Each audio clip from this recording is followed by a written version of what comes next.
はい、皆さんおはようございます。 D1 グランプリ第2戦がやってまいりました。第2戦もここ奥伊吹でお届けしますけども、ものすごい雨と風で、今もう YouTube も映ってるんですよね。見ていただいている方、これね、今日は雨も風も、そして気温も息吐いたらちょっと白いぐらいでございます。ただ第2戦張り切っていきますんで、皆さんどうぞよろしくお願いいたします。 D1 で MC やっております MC 辻です。よろしくお願いいたします。はい、そして今日このお時間はもうみんなが今耐えてるんですけども、レースクイーンの皆さんを紹介するお時間なので、ちゃっちゃと行きましょう。じゃあまずはトネさんからお願いします。頑張って。はい、皆さんこんにちは。今シーズン D1 でレースクイーンをさせていただくことになりましたトネモタスポギャルズの愛と申します。はい、トネ株式会社は今年でなんと85周年を迎えることができました。これからも進化を続けるトネの工具に期待していただけると嬉しいです。今日は雨なんですけど、皆さんの熱い応援で吹き飛ばしましょう。よろしくお願いします。ありがとうございます。じゃあ柴田さんとこ行きましょう。はい、皆さんおはようございます。新田結衣と米倉美優です。私たち柴タイヤガールズです。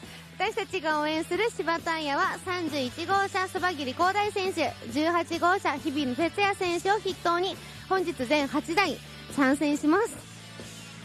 昨日の第1戦では2号車田中選手が見事優勝しました。はい、今日の第2ラウンドも柴タイヤが表彰台を独占できるよう最後まで応援よろしくお願いします。はい、ありがとうございます。東洋さん行きます。皆さんおはようございます。はじめまして、2023チーム東洋タイヤーズドリフトギャルズの白石美音です。同じく今年から参加させていただく愛坂真希です。よろしくお願いします。はい、私たちはカーナンバー88川端雅人選手、カーナンバー66藤野秀幸選手、カーナンバー7松井幸雄選手、カーナンバー77松山北斗選手を応援しています。タイヤの足元は東洋タイヤ R888R ドリフトです。グリップ力が高く選手からも信頼が厚いタイヤで、タイヤの側面にドリフトと刻印されているところもかっこいいタイヤです。ぜひ注目してください。昨日は松山北斗選手が3位、チームにはベストメンテナンス賞をいただきました。はい、そしてチーム東洋タイヤズドリフトでは関東自動車大学校のドリフト部の生徒の皆さんにも活躍いただいています。ピット内での作業やブースの設営撤収など現場実習を兼ねて頑張ってくれています。チーム監督の今村さんを講師に迎え講義をしていただいたり、川端選手や藤野選手にも講義をしていただいています。また選手が参加されるイベントも開催しています。学校案内をブースに置いておりますので、ぜひご覧ください。滑らか。そしてブース内ではオリジナルグッズの販売や選手が履いているタイヤの展示を行っています。青いテントが目印です。限定品を用意して皆様のお越しをお待ちしております。よう覚えたな。それでは今日もチーム東洋タイヤズドリフトの応援よろしくお願いします。完璧、ありがとうございます。バリノさんお願いします。皆さんおはようございます。2023バリノタイヤを応援します。バリノガールの北川美玲です。バリノタイヤは今シーズン中村選手、上尾選手、メクア選手、尾藤選手、山口選手、秋葉選手、下田選手、森選手、加納選手、久米選手、畑中選手の11名が参戦します。11人は多いね。はい、今シーズンもバリノタイヤの勢いはすごいと思いますので、皆さん1年間応援よろしくお願いいたします。天候が悪いですが皆さん気をつけて応援していただけたらと思います。よろしくお願いします。今年はポーズなくなったよね。あるんですけど、あるんですか。傘がちょっと折れてて、傘がちょっとですよね。折れてるんですよ。折れてる。じゃあやめときましょう。じゃあ次行きましょう。皆さんおはようございます。リペアクリエイト×みつれパワーの月島奈々です。本年度初参戦のリペアクリエイト×みつれパワーですが、先日の第1戦では大丈夫？大丈夫です。風が強く吹いております。先日の第1戦では、惜しくも水槽ごめんなさい、ちょっと追走一戦敗退となってしまいましたが、はい、切り替えて本日は勝ち抜けるようにこだわりの GR86 で戦いますので、皆さん村上充選手の応援よろしくお願いします。昨日惜しかったもんね。ありがとうございました、ありがとうございます。あ、お野菜だ、お野菜皆さんおはようございます。 RS スピードマスターのお野菜とお野菜マーソです。私たちはカーナンバー51岩井選手と、カーナンバー43、田所選手を応援しています。そして、このステッカーをぜひゲットして岩井選手と田所選手の応援をよろしくお願いします。はい、ありがとうございます。じゃあエヴァ行きましょう。最後頑張れ。皆さんおはようございます。エヴァンゲリオンレーシングレースクイーン引波アスカラングレー役の五十嵐のぞみです。牧波マリイラストリアス役の桐島聖子です。私たちはウェインズトヨタ神奈川オレダレーシングを応援しています。本日最上元気選手の単走の順番は A グループ5番手となっております。ぜひ私たちと一緒にエヴァ RT2 号機スープラの応援をよろしくお願いします。ありがとうございます。はい、ということで以上のレースクイーンの皆さんが今大会も盛り上げてくれます。で、この後準備ができ次第オープニングセレモニーとなりますんで、皆さんどうぞよろしくお願いいたします。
さあ、すごい中お待たせいたしました。お待たせしました。本当にようこそお越しいただきました。ありがとうございます。いやー、なんか申し訳ないぐらい本当に、そして嬉しいわね。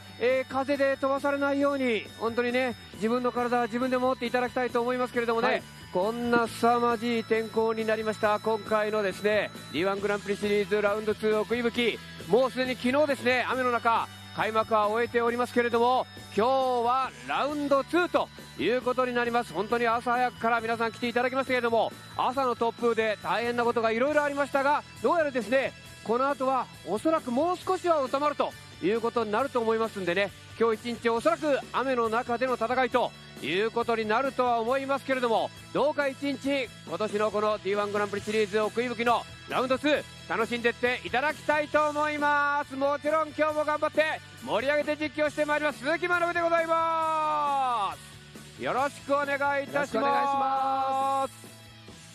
はい、はい、そして私も今回は会場にいるんですけども、谷口さんとですね、一緒にビデオオプションの方の配信をやらせていただいてますんで、昨日はどこにいるのってずっと言われてましたけども、配信の方やってますんで、配信の方無料配信はビデオオプションチャンネルで今年は見られるということで、まなぶさんの方は有料なんです。そうなんです。私のは大変申し訳ないながら有料の、でも会場の方は皆さん有料のが聞けてるってことですので、そうですね、会場にいらっしゃる方はもちろん私でございます。そうじゃなかったら俺どこでやってることなんなんだよそれ。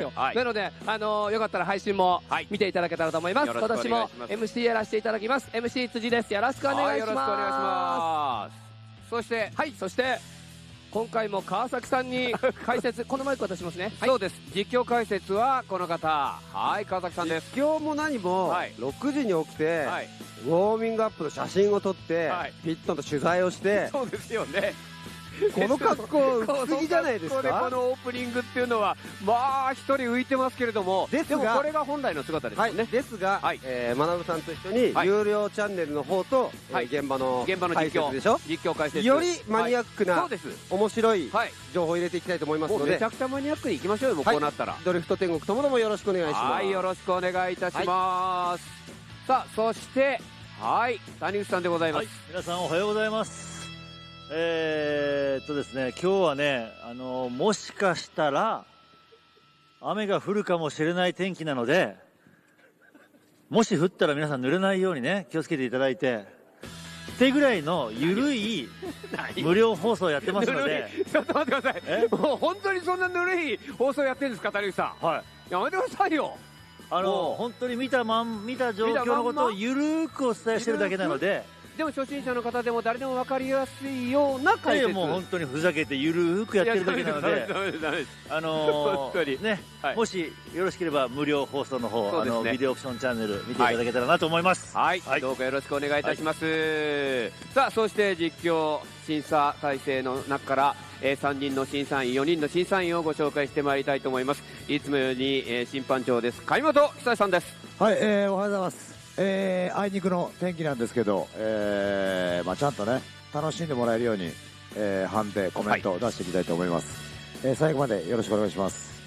はい、よろしくお願いいたします。さあ、そして今回の審判員はですね、 D1 グランプリでの審判、今年ずっと務めるということになりましたけれどもね、D1 レジェンド高橋邦明さんです。はい、おはようございます。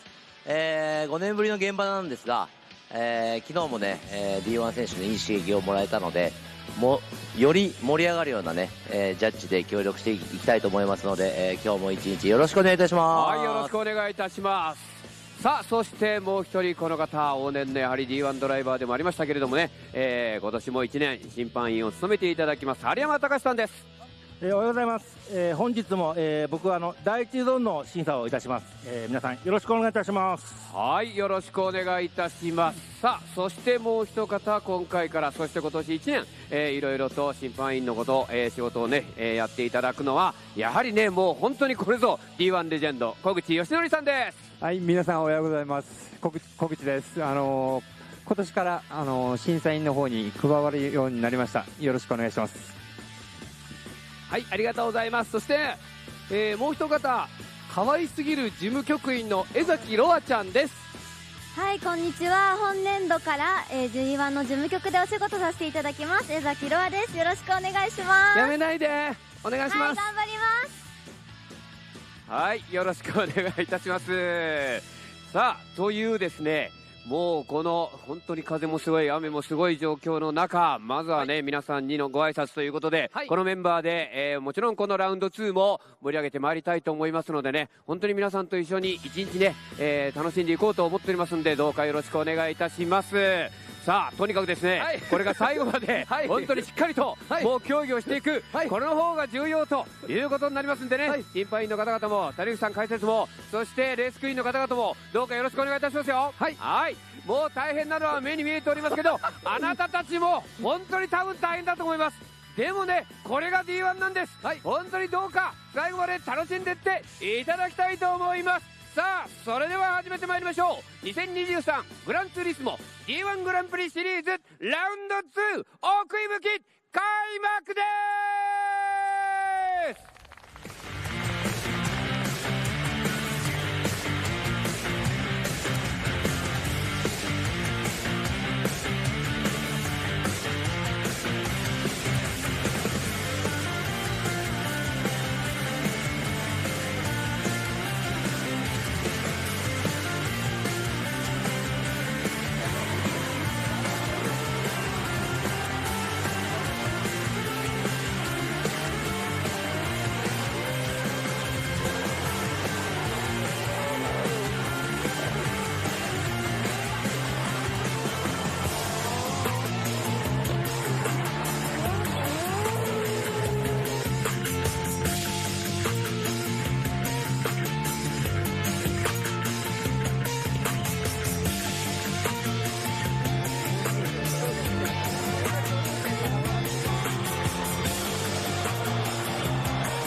シリーズタイトルスポンサーグランプリリスポン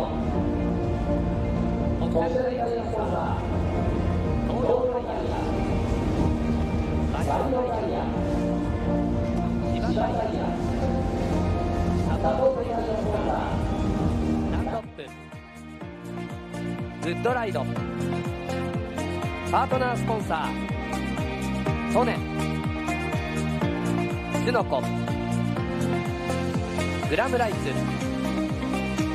アルティア ATS プロジェクトミューズ BN スポーツブリッドオフィシャルウェアプーマオフィシャルアワードドリンク奥の松酒造メディアパートナードリフトスピリッツ三栄以上の皆様のご協力でお送りいたします。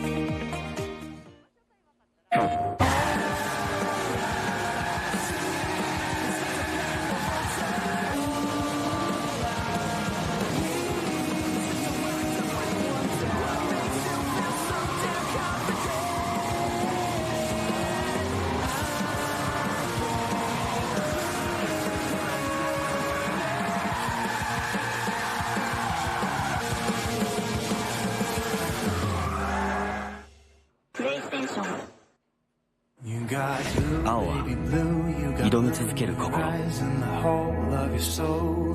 青はまだ見ぬ何かへの渇望、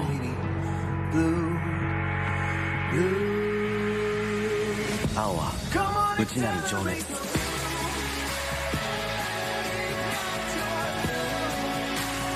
あなたの青をそのダイヤは呼び覚ます。青を灯せトヨタイズ。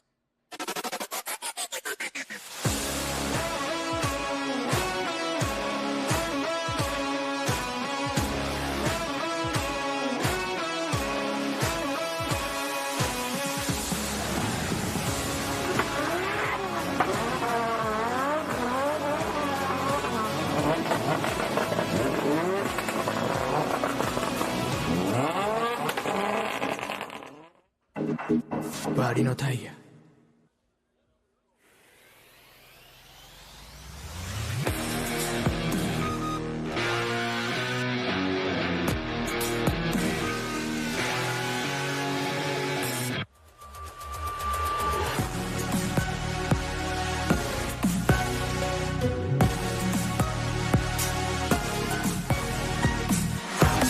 柴田がプロデュースする次世代プレミアムタイヤ。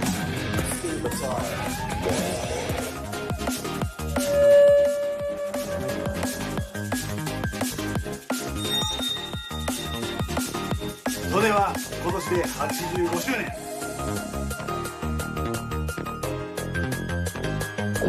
谷口のモデルです。日本を代表する総合工具メーカートレボブさん、85周年おめでとうございます。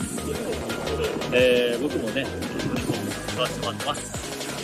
例えばですね85周年ということで長きにわたりね、やはりいろんなことに挑戦し続け、企業としてちゃんと成長してきた証だと思います。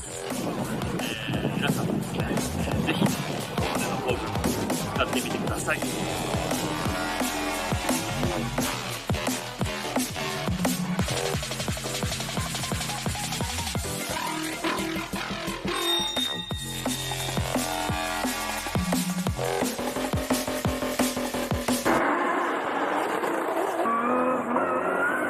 スノコオイルはもう僕は長いことを使ってますけども、例えば、油圧が垂れにくいだとか、ミッションオイルなんかはねすごい泡立ちにくくてすごい、長く使えますし、スポーツ走行にも向いてるかなというふうにも思います。ぜひ皆さん使ってみてください。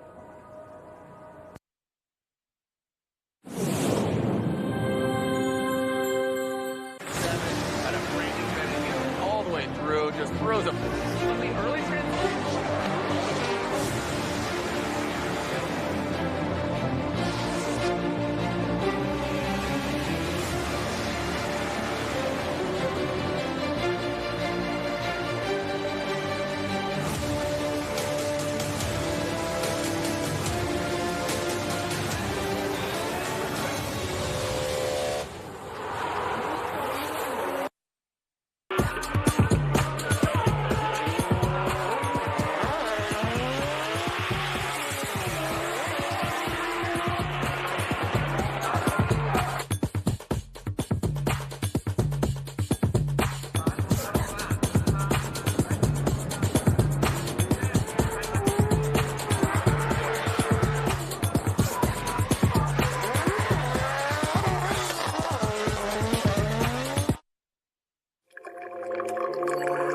先人が積み上げた伝統の味わい、時代に合わせた革新の味わい。次の100年に伝統と革新の300年、奥の松。D1 大好き。D1 大好き。もうちょい追い込んだところ。D1 大好き。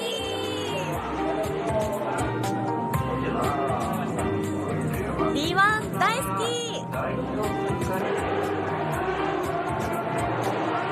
D1 大好き。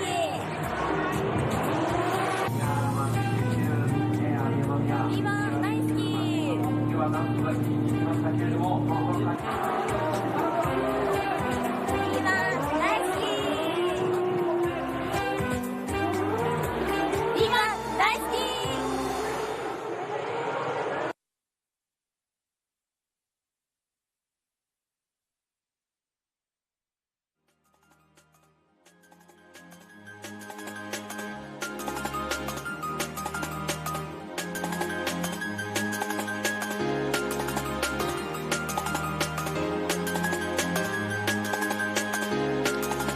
はい、ということでですね、こちらもいよいよスタートということで、今回からですね、ビデオオプションでこの D1 グランプリを配信するということになりまして、その配信 MC を私、辻がお届けするということで、解説は昨日に引き続き谷口信輝さんにお願いしております。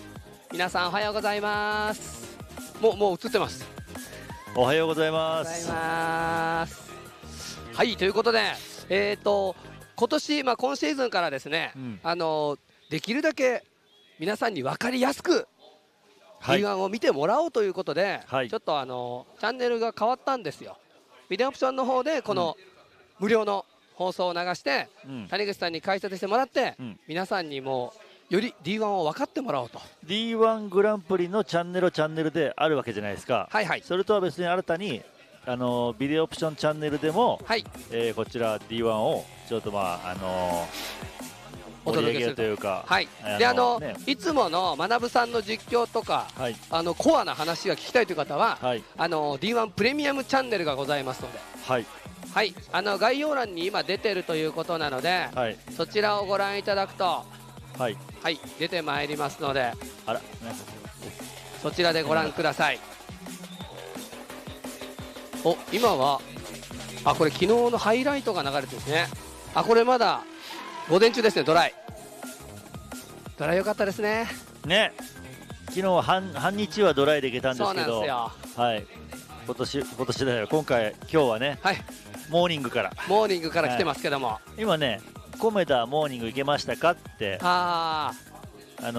てますけど、朝ね、一応辻君と一緒でレンタカーで来るときに、朝出発するときにコメダ行くって言ったらね、そんな時間ございませんって言われました。いや無理でしょ、絶対絶対無理ですよね。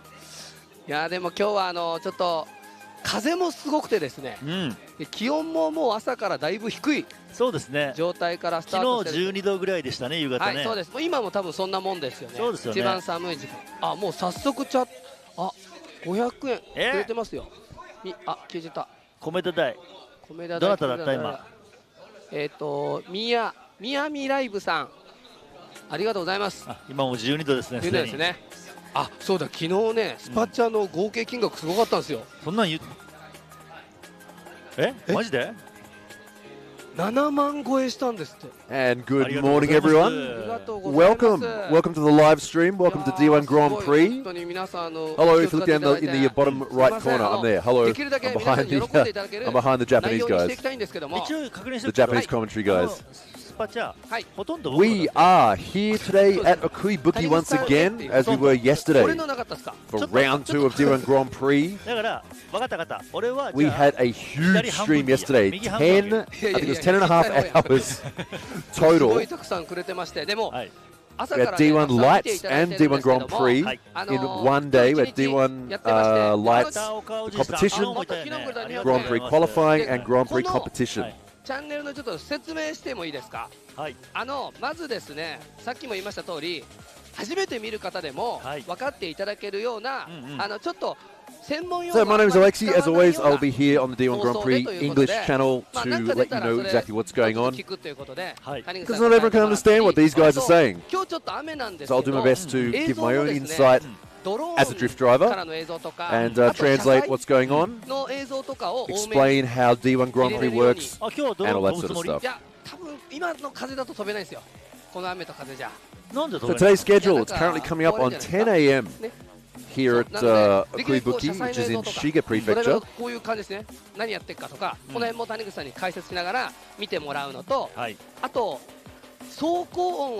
Here's some highlights from yesterday's lights competition. As you can see, lights managed to catch the dry, and then it started to rain for the GP competition, unfortunately. And that rain has continued all night, and it's continuing now, including, I don't know if you can see this plastic sheet here. It's quite windy.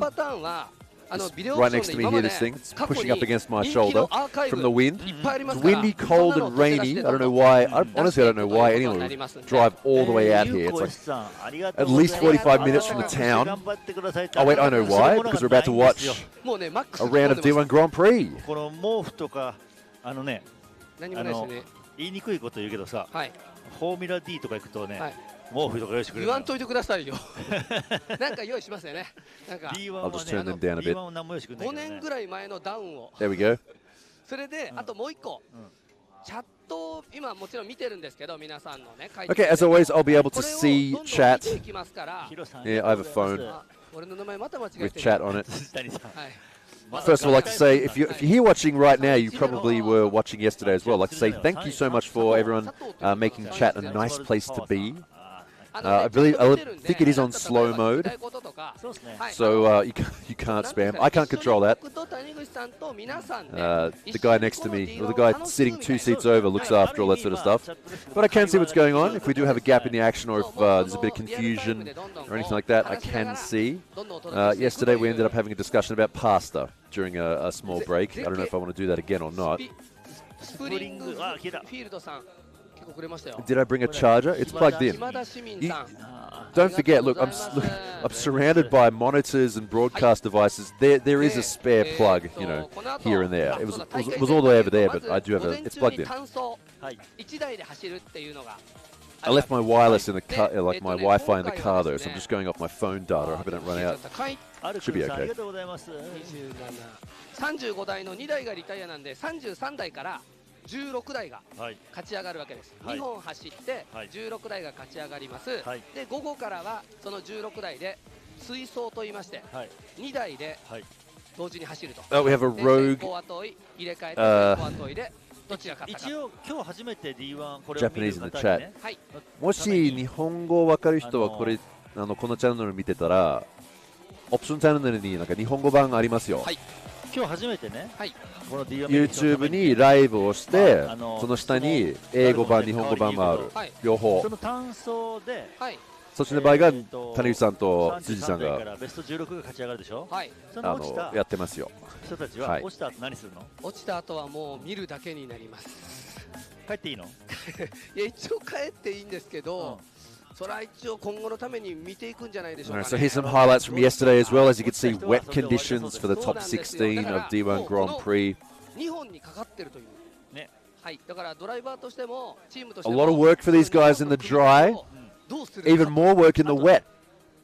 Even though the cars are going at about half the speed they normally are, you need to work almost twice as hard to keep the car gripped up. We saw that a few times yesterday, cars losing grip, just keeping the rear tyres just right at that peak amount of forward momentum to make your way through the course.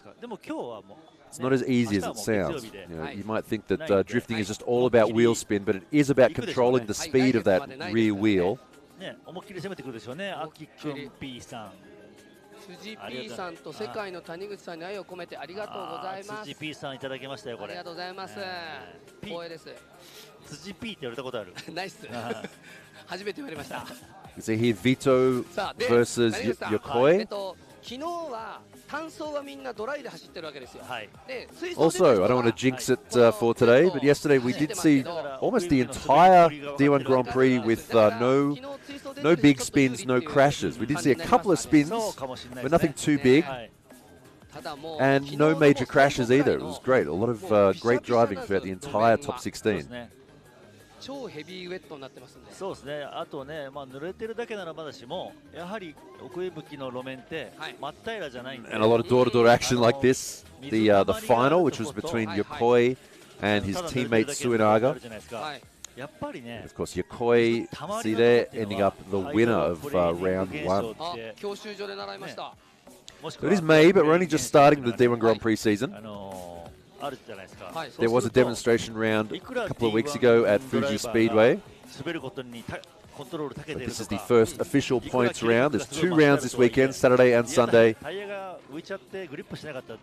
And it will be ending with the final round, which will be held at Odaiba, special stage Odaiba, right in the middle of Tokyo.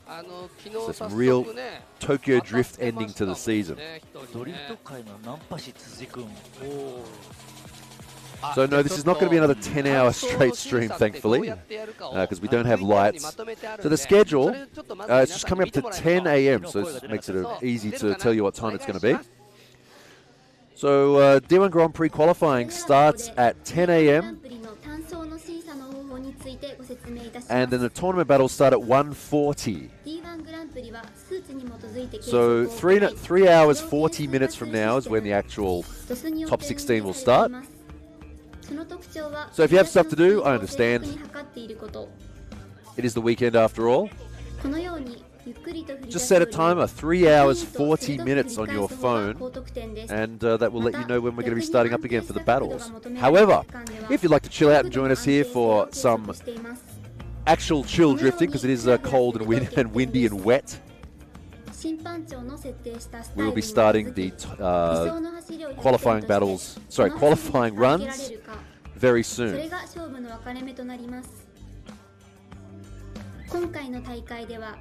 So here's the course we're using. It's the same layout, same judging as yesterday. The special car park stage at Okuibuki, which is normally in the winter a ski resort, but in summer they do use this venue for car shows, events, and competitions like this. Not only drifting, things like Motokana or Gymkhana, static car shows and things like that. Because we are all the way up in the middle of the mountains. You can make some noise up here. It's you're not going to annoy the neighbors, because the next neighbors are the next valley over.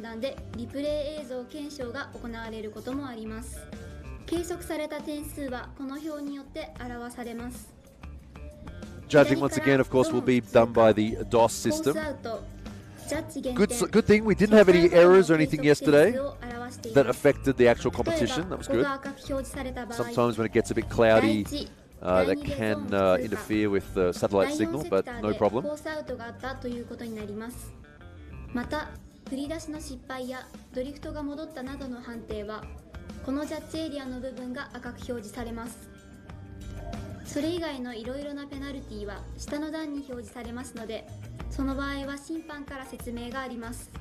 Also, the group of people who are involved with the production has increased. So normally we just have Kamimoto as the main human judge, if needed. But we also have here this weekend Kuni and Koguchi, former D1 Grand Prix drivers.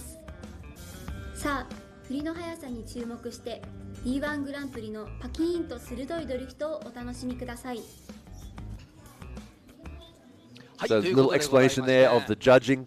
今のドスで判定するんですけど、谷口さん、昨日一日見て、ドスのなんか特徴とか。As the competition progresses, if you were here yesterday, you should have a pretty good idea of what the DOS is looking for. If not, as the competition goes on, I will explain exactly how the drivers need to tackle this course. So we're starting off with 4 groups of solo qualifying, Group A, B, C, and D. Each driver gets 2 solo runs. The best 1 score is used to determine their position. And then the top 16 score drivers, after all drivers have done 2 qualifying runs, will move on to the tandem battles later on today.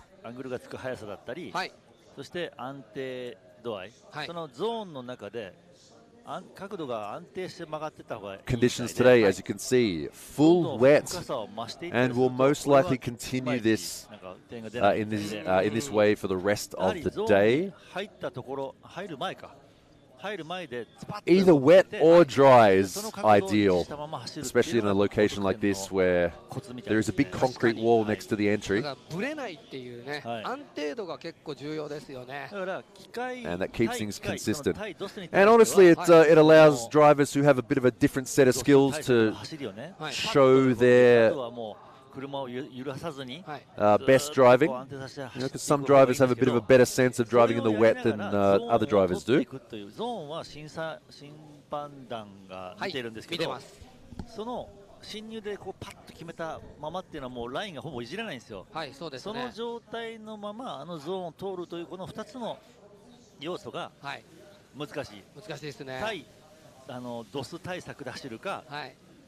On the upside, though, all of these drivers have had at least 3 days of practice on this layout so far. We had the competition yesterday, and then before that, a couple of days of practice on this layout. All right, as you can see, today what they've done is, because the zones on the course that they need to hit can be a bit difficult to see, they have put out some pylons, you can see there. To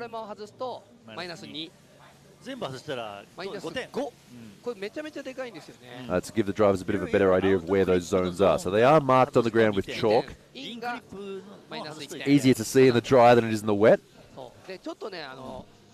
第一ゾーンのところも昨日よりちょい甘めになると思います。ちょっと雨で、もうラインがはっきり見えてないっていうこともあって、ちょい甘めにはなるんですけども、あの辺りは通らないといけないという。はい。それからそうだ、今回雨なんで、そうだ、まずウェットケースっていうのがつくんですよ。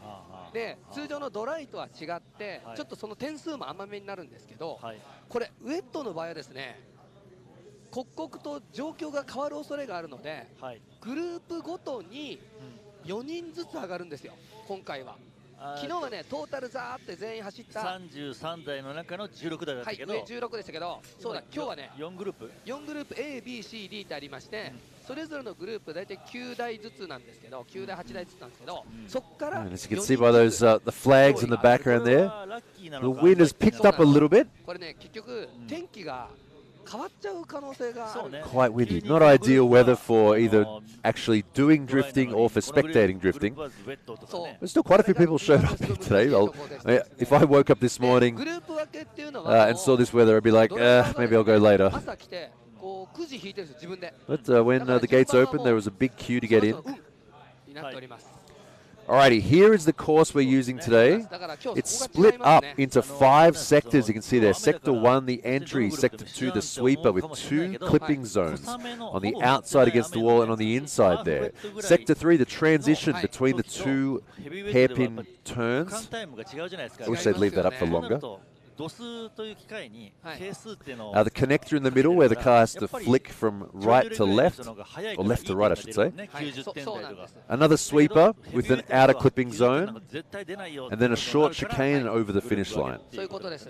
得点にどうしても差が出ちゃうっていうことがあり得るので、もうそこはグループごとということで時間で区切るというか、グループごとで区切っていくんで、だいたいその時間帯で走った人で上位4人ずつを決めていくということでございます。さあ、谷口さん、まもなく始まりますけど、注目選手教えてください。誰でしょう？今村洋一ですかね。いやいやいや、すみません。出てる人でお願いします。ああ、なるほど。出てる人で、はい。それで言ってくんないですか。ごめんなさい。わかるでしょ。Alright, so we're bringing the first group of drivers up to the start line. First driver out today will be Tetsuya Hibino. どうですか？出てる人。The qualifying order, qualifying run order is just determined by lottery. 今年のデータでいくと、昨日のデータですか？ So no actual order to how they go out. 横井正史がね、勝ってるんで、まあ今日も勝つ可能性は Four qualifying groups. Each group will do 2 runs. And then we move on to the next group until we get through all 4 groups. So a couple of cars that have retired from qualifying today, also didn't run yesterday.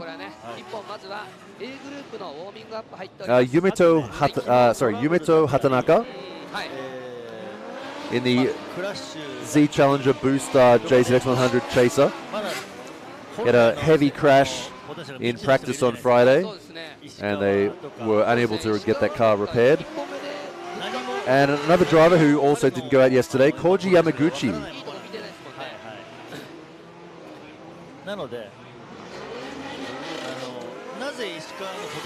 Their team were unable to finish the E92 BMW in time. It is on location in the pits, missing pretty much everything except the running gear. Sorry, missing, it has everything except the running gear. You look at it from the outside, oh, it looks fine. You look inside, there's no gearbox, there's no interior, there's no engine, there's no nothing.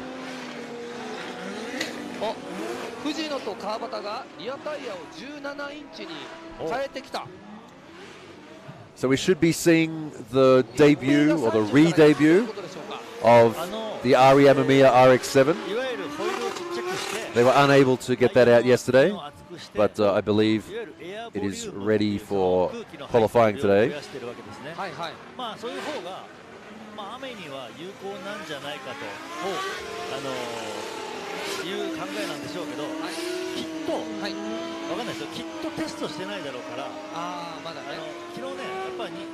So in this group we have, as you can see on the screen there, Sayaka Shimoda, who did make it through to the best 16 yesterday.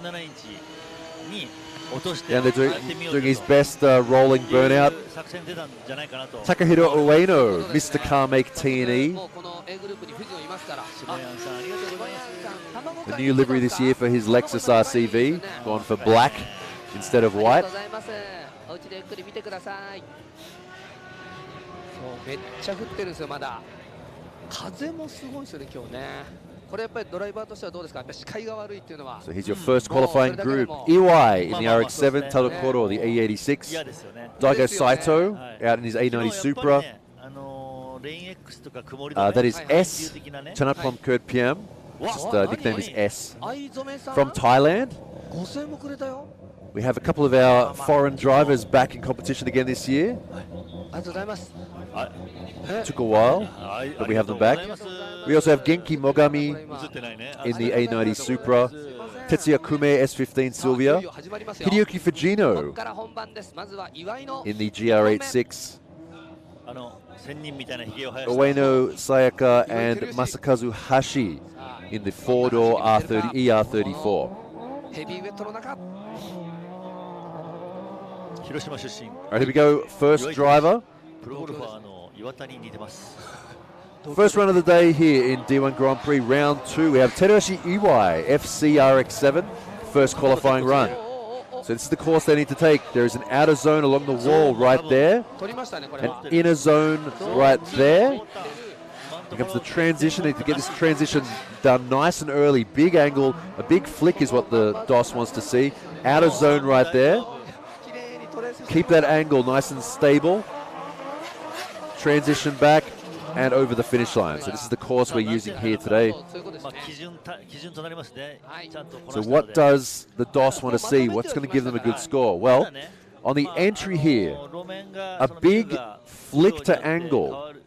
The faster they get full angle, the better the score they're going to get. Now they need to hold that angle into zone 2, sector 2, sorry. Sector 2 here. Hold that angle smoothly. You don't want to see the car chopping around, losing angle, gaining angle. You want to see that angle being held all the way around nice and smooth with no correction. All right, here we go. 89.4. Decent first run for EY. Look at the speed difference there. 72 kilometers an hour on the entry. We were seeing top speeds of about 110 yesterday on average. So average speed about 107 kilometers an hour. So a big drop in speed, understandably. All right, next driver, Tadokoro. The SR20 powered AE86. That's a nice big flick there, but they need to hold that angle.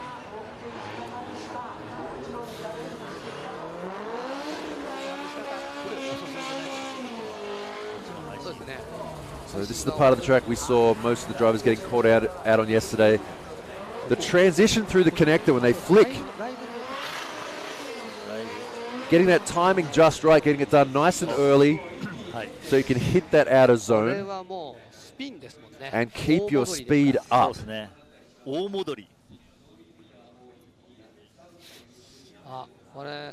谷口さん、雨のこういう時って、ホイールベースのこの短い車っていうのは、やっぱ難しいんでしょうか。そうですね、やはりホイールベースが長い方が車の挙動としては穏やかになるので、今日はだから積載車が The chat asked, so DOS doesn't change from dry to wet. They actually do, believe it or not. It was a long time ago now. They implemented a system to change the scoring algorithm slightly, depending on how wet the track was. And when the track is full wet, they just set it to full wet. So from this morning, I guess they didn't really announce that this morning. They didn't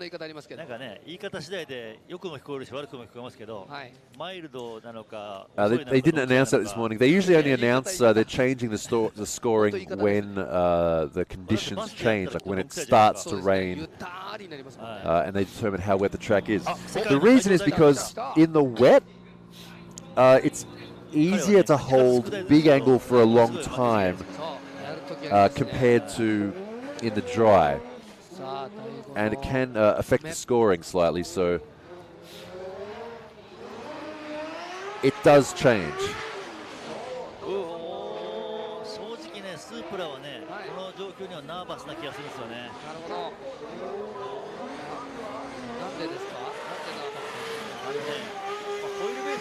Believe me, I would tell you exactly how it does it, but they don't do that. They don't tell you exactly what they change, just obviously to prevent people from trying to game the system. Now remember, the drivers do get fairly detailed information about their runs afterwards. Each of the drivers does get splashed with water. The drivers do get these like Excel sheets with breakdowns of their runs, which they can study and work out exactly where they were scored badly or scored well. 逆にドライだとそのシャープとかが生きるんですね。かもしれないですけど。なるほど。この路面にはちょっとなんか適してないかも。運転手の Okay, so this is Daigo Saito in his A90 Supra. なるほど。Oh, they did show the 8 out of 10 wet? Oh, okay, they did show. I'm sorry, I missed that. So there you go. Yeah, they do indicate if they've changed the scoring system or not. I think it's fairly good recently. It's Sector 5.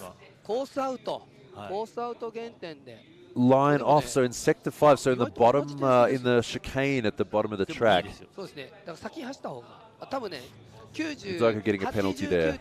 の次が多分違うんですね。我々には見えないところが。ここには表示されないですけど、本当はもう一個細かく出てるんですよ。なるほどなるほど。そこで。じゃあコースアウトしなかったら1位でしたね。そうです。Alright, next driver, one of our international drivers from Thailand, S, is how he's known. すごい速い。でもこれぐらい降ってます今日は。He's out in the Goodride next to S15. 彼は。Nice looking Vertex body kit on that S15. そんな国なんですか？聞いたことないですけど。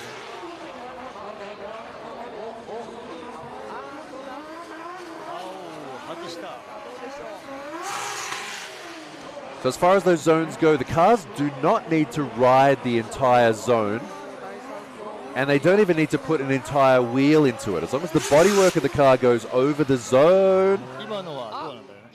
Oh, I don't know if that counts as a half spin or not over the finish line. Should be okay. どっちでしょうね。ギリギリ。なんか審査員がなんかマナピーが解説してますが聞こえないですね、いまいちね。なんでしょうね。S here with no excuse for not being able to see those zones. Those has the fastest wiper. Look at that. The wiper looks like it's normal in slow motion. ワイパーにしか目がいかない。あ、そっかそっか。あ、またチャンネルクラッチさんってもの。We have Jake Katz in chat. Can you bring me and Casey down some food? Cheers. They have to bring me food, man. I don't have any food here. They just bring it to me. In chat, Jake Katz was out in D1 Lights yesterday. Did pretty well, I thought. For someone who hasn't driven that car for like 3 or 4 years. How long was it, Jake? 4 years?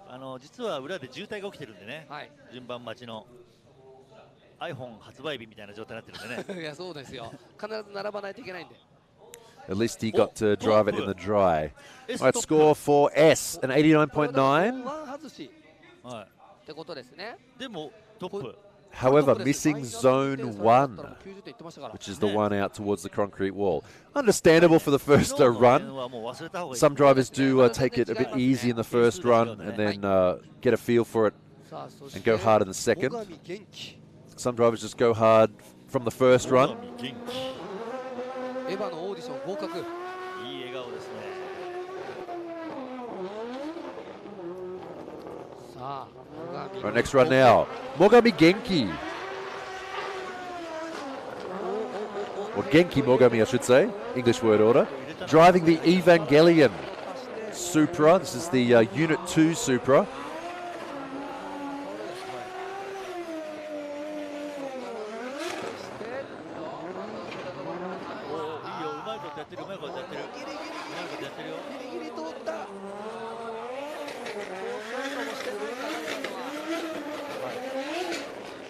And over the finish line. Really would like to see some big angle here in the wet. It would just almost guarantee you a first place. Remember, this is not a racing surface, this is a car park surface. So can be a bit icy. So this is the car that we saw in previous seasons done up in the Unit 1 purple livery. This season they've changed it to the Unit 2 red livery. If you know Evangelion, you'll know what we're talking about. Here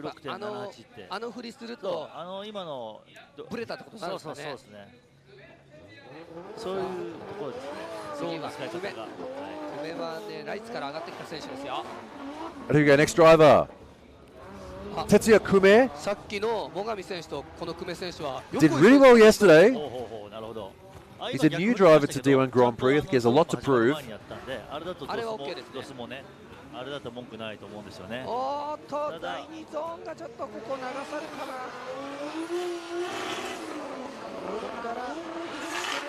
Not too aggressive though. Really would like to see some of these drivers get a bit more hardcore with these runs.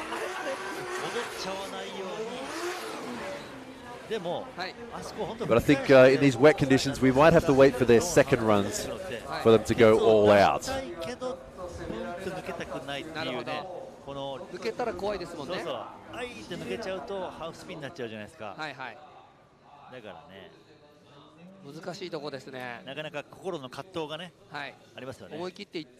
that's what we're talking about there, that not holding the angle. You can see the S15 of Kume there, kind of cutting left and right, left and right.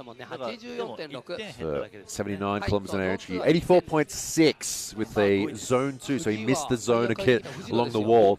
A lot of that happening today. I want to say understandable, because it is wet, it is a concrete wall. On the other hand,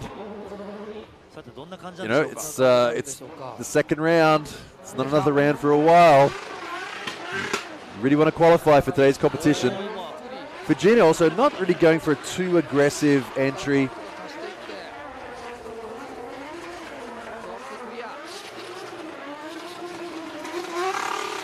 Really working that accelerator hard.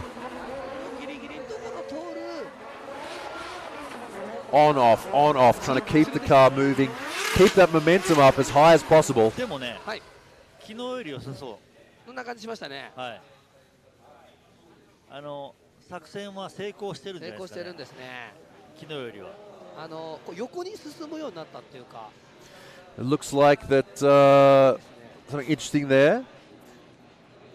Fujino may be using 18s on the back of the car today, not the 19s.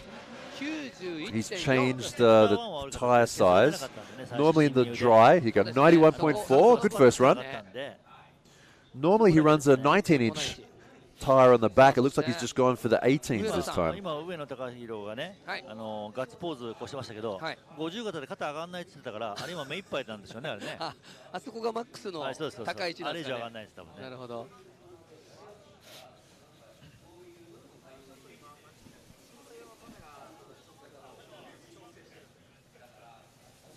今ちょっとね、待ちになりますね。ちょっとカメラの調整してまして。All right, next driver now is Takahiro Ueno. 谷口さん、この隙間に The big Lexus RCV. 思い出話でもありました。Changed this year to an elf livery. 僕はね、広島から上京していった。A lot of drivers this year changing their liveries dramatically. A lot of cars, a lot more red cars this year. I think that's thanks to Shiba Tire and Velino Tire sponsorship, which of course are both red. Although yesterday it was the Toyo Tire team mostly that did the best. いいですね、そういうのね。もうずっとつながりがあるってのもね。上野頑張れ急に応援しだして。さっき50かだとか言ったんですよ。これ以上手上がんないけどね。あ、そうだ、去年って。Yeah, big shift to red cars this year in the paddock.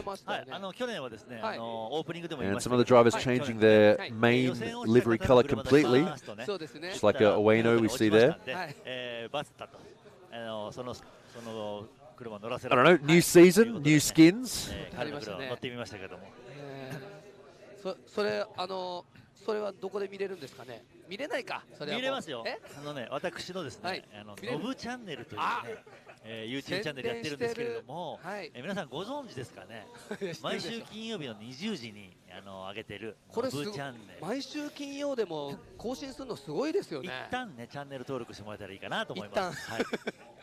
一旦今ね、今一旦このチャンネルこのビデオチャンネルもう始まります。もう始まります。大丈夫。閉じたらダメです。始まります。ありがとうございます。さあ、カメラもセットできたようですので、上野さんからちょっとこれ待たされるのもドライバーとして嫌ですよね。行こうとしてるのに。たくさんチャンネル登録してますって言ってくれてますね。ありがとうございます。だからもうあなたのは登録してあるから、あなたの身の回りにあるスマホ進めるんですね。友達の友達のとかご家族のとか目に入ったスマホは一旦開いてノブチャンネルを登録すると。興味ある人だけにしてくださいよ。興味の人のスマホを開いて。Already comes Ueno. 今日だけ特別に今チャンネル登録した人は0円。いやいや0円なんですよ、もともと。さあ改めて上野さんがスタート位置につきました。さあいよいよです。1本目。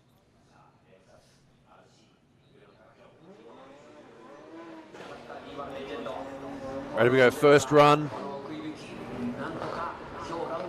The man who's always known for driving big luxury cars.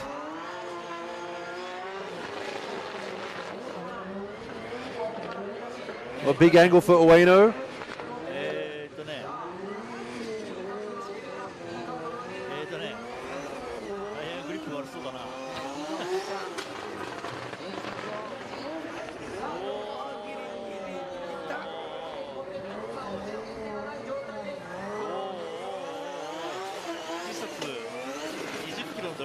And over the finish line.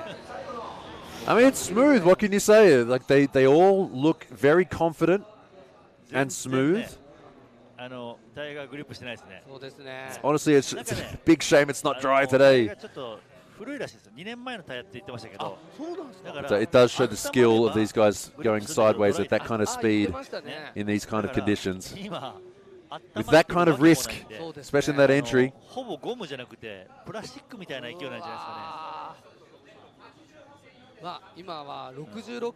a little bit slow there, 66 k's an hour on the entry, 88.4.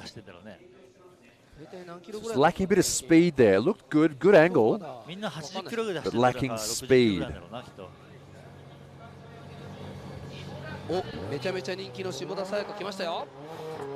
Next driver, by far the most popular driver when it comes to the autograph and pit walk sessions. Sayaka Shimoda. First run for her. She made it into the top 16 yesterday. Let's see how she can do here today.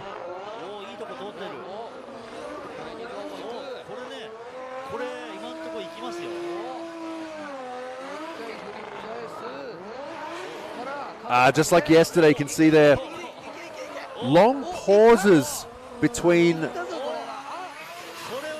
the braking, accelerator, and steering inputs and spinning over the finish line.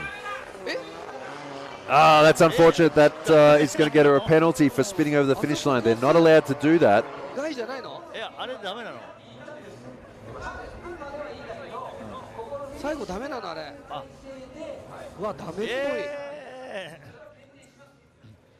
That's a shame there. So they're not allowed to spin after the finish line. The reason for that is to prevent any drivers trying to cheese a maximum score as they go over the finish line with huge angle and then just spin out after that. So they do need to be under control as they exit the course. Now watch this here. Hard accelerator. Hard accelerator. She's being very rough with it. And this is what lost her the battle yesterday. And they go judge 2, so the J2, that's the judge sector at the end of the track. That's basically saying that she spun after the finish line. 80.4 for Sayaka first run.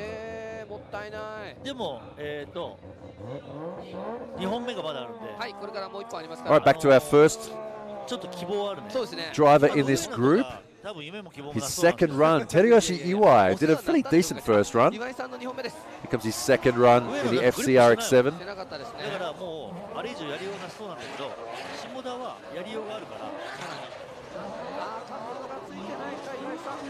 Whoa, just barely hitting that zone there.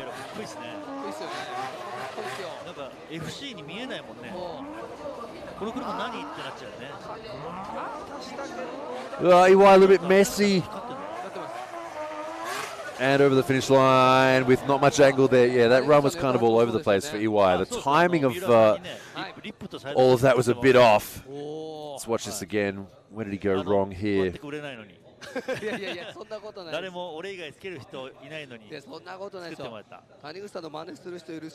there you can see what we're talking about. Holding angle cleanly versus sort of cutting left and right, more angle, less angle. That's loses you points.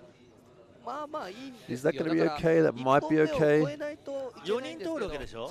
今誰？富士の 91.4 なんです。そして次がねS。J2, I think that was that little straighten he did just before the finish line. Is that what that was?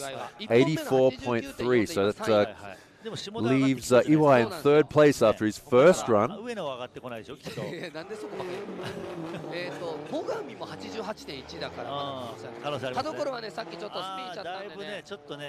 Our next driver, Tadokoro, second run, threw it too hard on his entry and did a half spin. See what he does this time. He's really fast though. He's really going for speed. It's good to see. Oh, look at this. Nice speed through the course here for Tadokoro. All right, he gets the second half of the run. Flick back. Oh, not big angle there. He took a long time to get the angle, but he does hit that zone, no problem. Just needs to get the grip down, get his speed up, and get through the course. Well, that might be a cut there. Oh, there may have been a cut towards the end of the course, but overall, great run. Tadokoro, speed is the word for this run. Interested to see what his entry speed was. It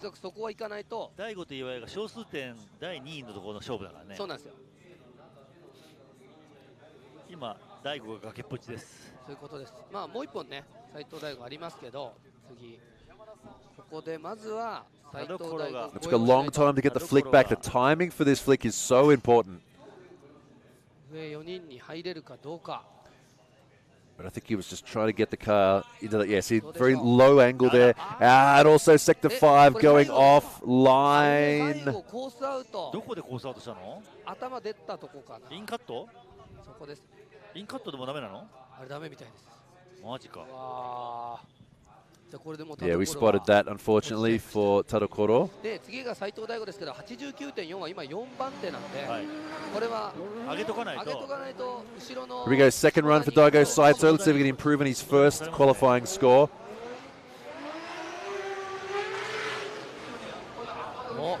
Big angle. Just barely hits that zone. Let's see if Daigo can get his speed up. Get a nice transition here through the connector. Those engine revs rise up as he spins the rear wheels, squats the rear end down to get it to stick to the ground as best as he can. And there we go. Solid run for Daigo in these conditions.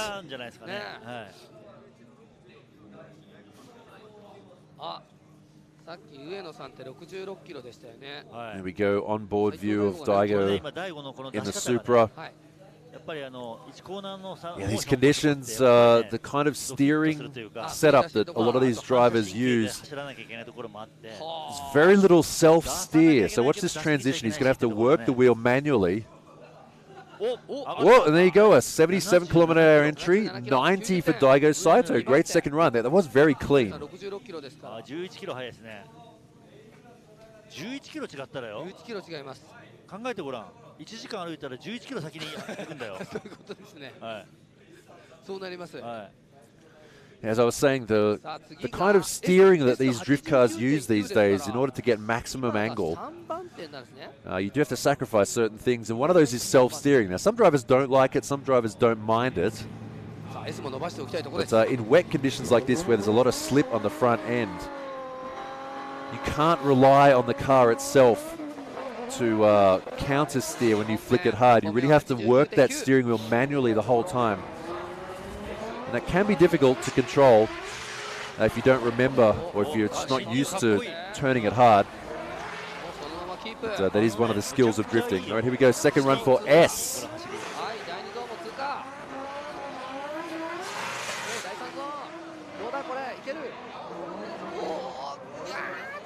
Oh, right on the edge of the track. Is that going to be a course out or not? And over the finish line for S. ゾーン3が出てなければこの走り好き。どういうところが好きなんですか？すごく進入からね。This isn't Pon who said that. Who said that in chat? まずスムーズで美しい。Beautiful. 12V. This is S. Pon is coming up later on. I know he has Pon in his name. It's not him.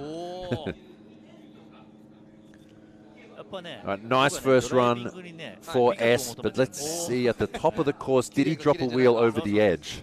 Watch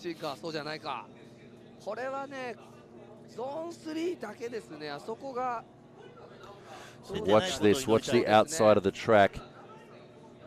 He is very deep there, and oh, it might be okay. We do have a judge there watching that. そうですね。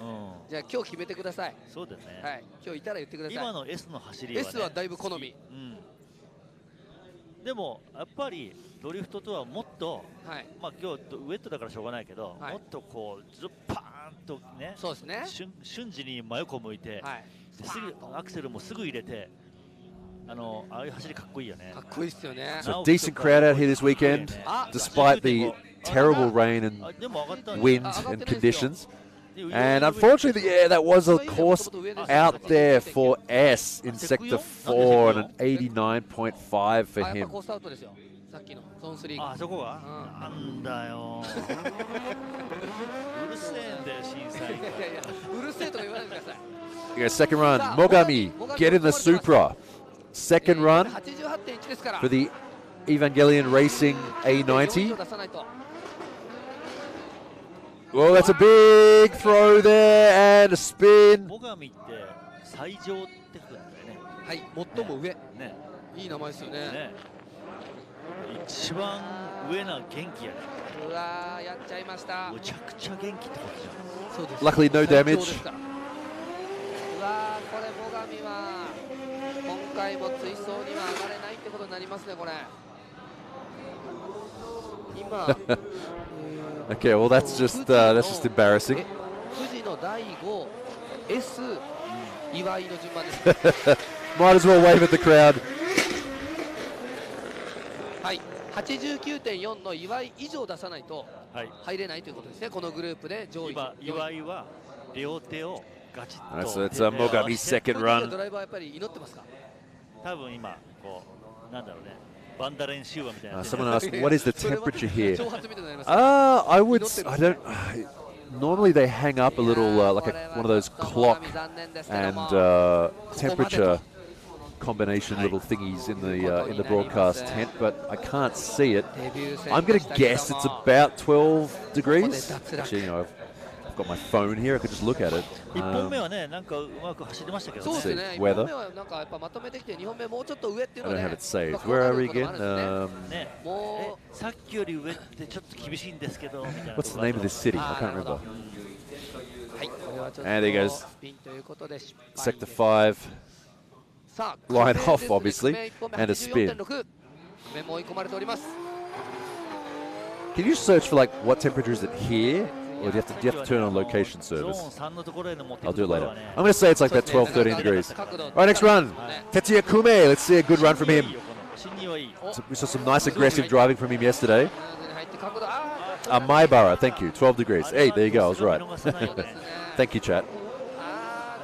Ah, that's a miss there, that zone.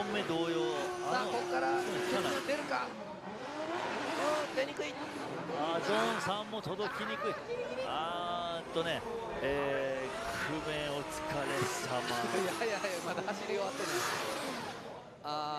終わりました。お疲れ様。Gotta say, I really like the livery on this S15. いや難しいですね。 It has a simultaneously low-key and aggressive look to it.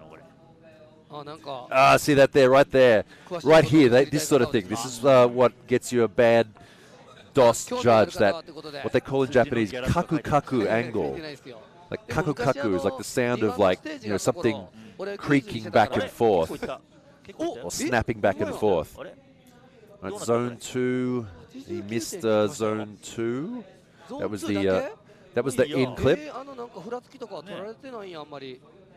一応それは度数で引いてはいると。でも上がれてはないよね。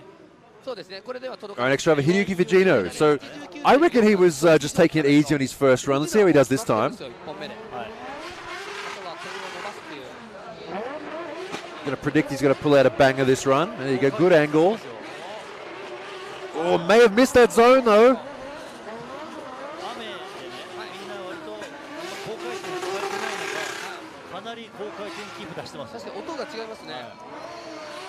I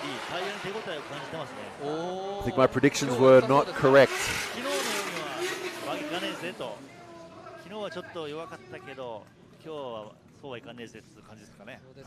Let's see how that's going to be judged. I think the best part of this run was the fact he was going fairly fast, and his angle was good. His line was not quite right. You can see the footwork there. You can see those white racing shoes really working hard. And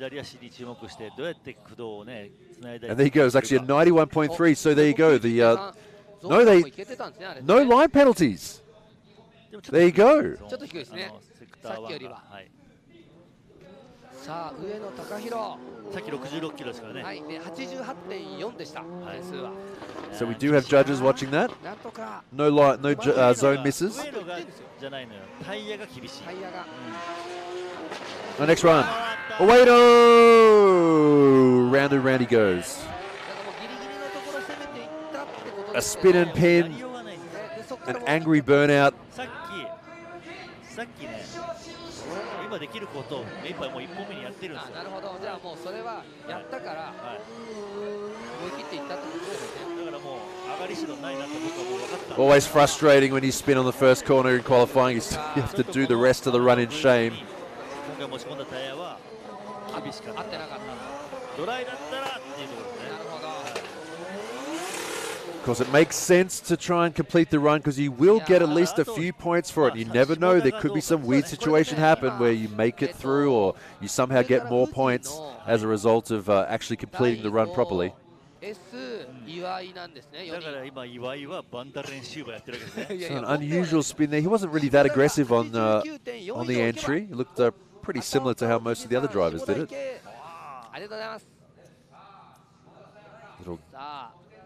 Little burnout tip in there, it looked like. 超えたらいけますよ。岩井は今祈ってます。でもさっきの本当最後だけでしたからね。これね、ちょっと一つね、お断りしておきたいん So ですけど、 only 59.8. Oh, he actually went off course at the bottom just before the finish line too. 我々は今実況中継しながらいろいろ喋りながらたまたま色がついたコメントに。All right, second run, Sayaka Shimoda. Have you checked out her YouTube channel? I think some of the videos have English subtitles. All right, here we go. Oh, nice angle. Hold it, hold it, hold it. She's going to spin.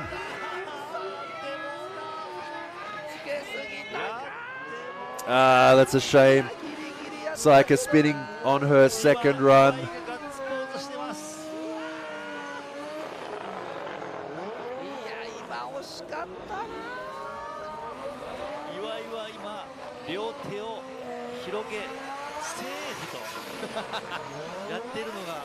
Oh, that's a shame there for Sayaka. Let's watch the replay. She did go in very aggressively. Here we go, second run for Sayaka. Little faint entry there. And not a whole lot of handbrake. That was all the feint. Look at that massive angle on the front. She's at full lock there. Gets on the accelerator and that spins her out. It's difficult to know what to do there. Here we goes the onboard shot. You can see her just release the clutch quite aggressively. Honestly, I think looking at the runs yesterday from Sayaka and from today, it's just my layman opinion. But I think Sayaka needs to go and work on her accelerator and clutch control because that's what's been losing her these things so far. Yesterday in the chase, she was very rough on the accelerator and clutch, which caused her to slow down. And just there too, she was quite aggressive on releasing the clutch and getting the accelerator at that kind of angle, which caused her to spin out. So I think that may be the end of the weekend for Sayaka, unfortunately. And when I say being aggressive, I don't mean like on purpose aggressive. It's just not smooth enough. But, I don't know, her manager is a former D1 Grand Prix driver, Ken Sato. And he's brought her this far. Let's see if he can get it to the next level. So we'll see her next time, I think. All right, so that's the end of Group A. We're now starting up Group B. First driver in this is Masakazu Hashi in the ER34, four-door. Behind him, we have Pon. He's driving this Vertex-kitted Sora. Looks like a bit of a retro throwback to Ueno's old style. See behind him coming up now, Hokuto Matsuyama. Also in this group we have Semi Tanaka, Kodai Sobagiri, and Takahiro Mori. So two drivers retired from this group, Koji Yamaguchi and Yumeto Hatanaka. Hatanaka out due to a big crash on Friday practice, and Yamaguchi out because they didn't get the car ready in time.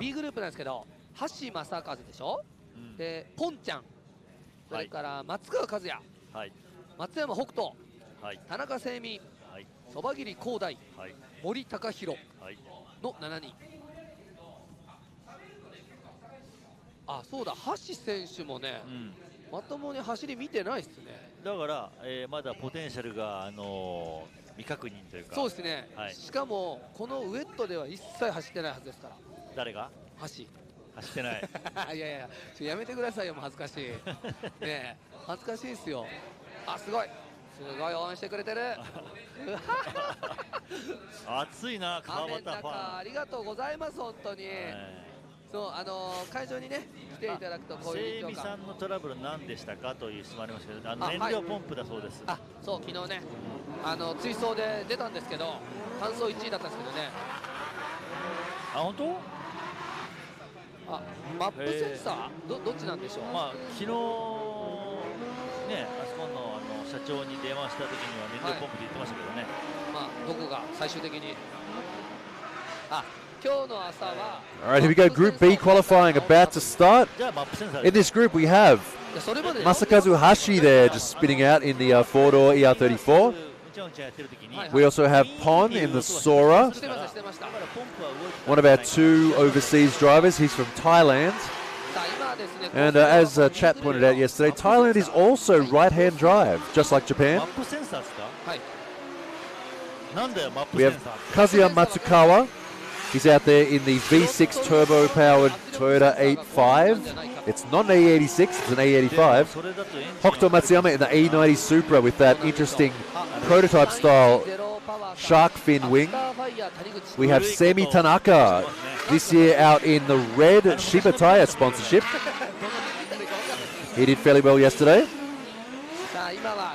We have former D1 Grand Prix champion Korei Sobagiri. Once again in the Q60 Infinity, also powered by V6, the VR38 from a GTR. And last driver in this group, Takahiro Mori, 2JZ powered 180SX from GP Sports. 結構ここひしめき合ってんな。結局ね、今日ウェットなんで、それに対するタイヤの要素が非常に大きいと思うんですよね。なるほど。ハッシーじゃない、森とかは何ですか、タイヤ。森さん。バリのね。森さんはバリの。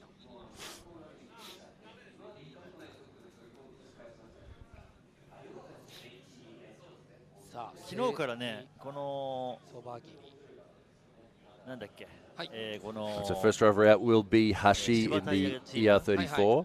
がね、みんななんか取り憑かれてるような悪夢にね、トラブルばっかりというか故障というかね。So still full wet conditions. Looks like it's going to stay full wet for the rest of the day. It's currently a 90% coverage of rain.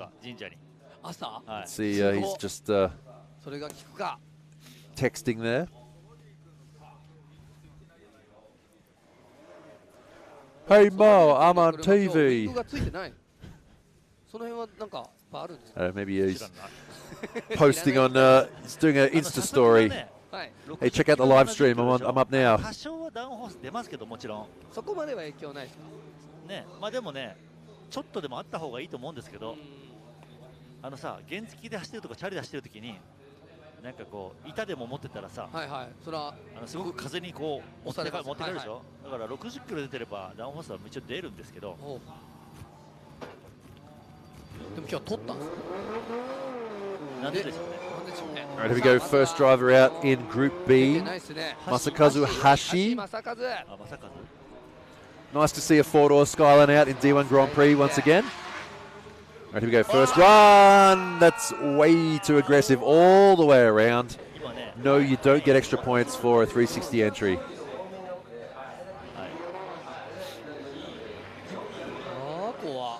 でもね、一周大マップで回ったわけじゃないですか。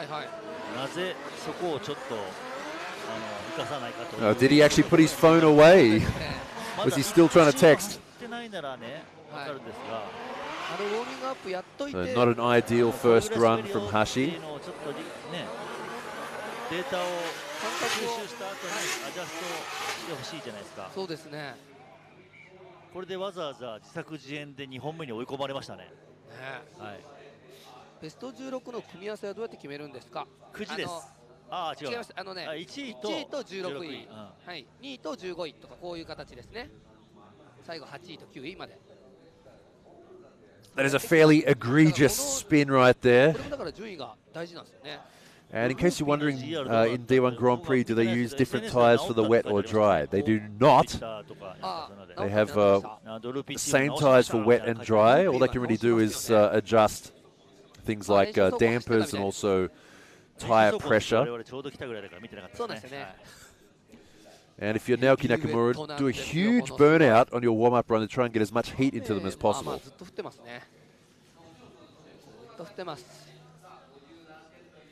57.0, 76 kilometers an hour on the entry. 冷たいですよね。なんで短いのにしたんですか。もうでも俺靴死んでますね。Alright, next driver now from Thailand, Pon. See what he can do. Will the long wheelbase of this Sora help in these conditions? I wonder. Here we go, first run. Well, it does take a long time to get to angle, that's for sure. Misses the zone. Looking good. What's the transition again? Oh, very shallow angle.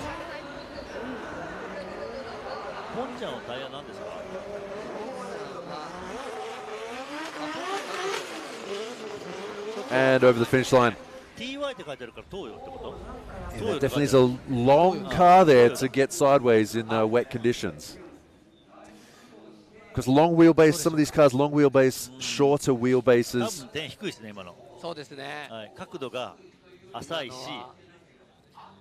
Oh, he's actually steering into the corner there, trying to get the rear out. Not easy. Still cool to see a Sora at this level. And missed zone 184.6 total score. 質問ですのって質問会じゃないですよ。はい、質問です。その質問は。なるほど。あ、なるほど。30秒になるほど。Our next driver, Kazuya Matsukawa. He's a racing driver, but he's out this weekend in his old V6 powered Toyota A85. This car's been around for quite some time.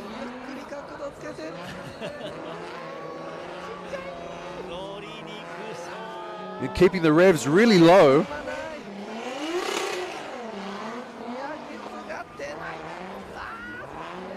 Oh, this car does not look like it likes these conditions at all.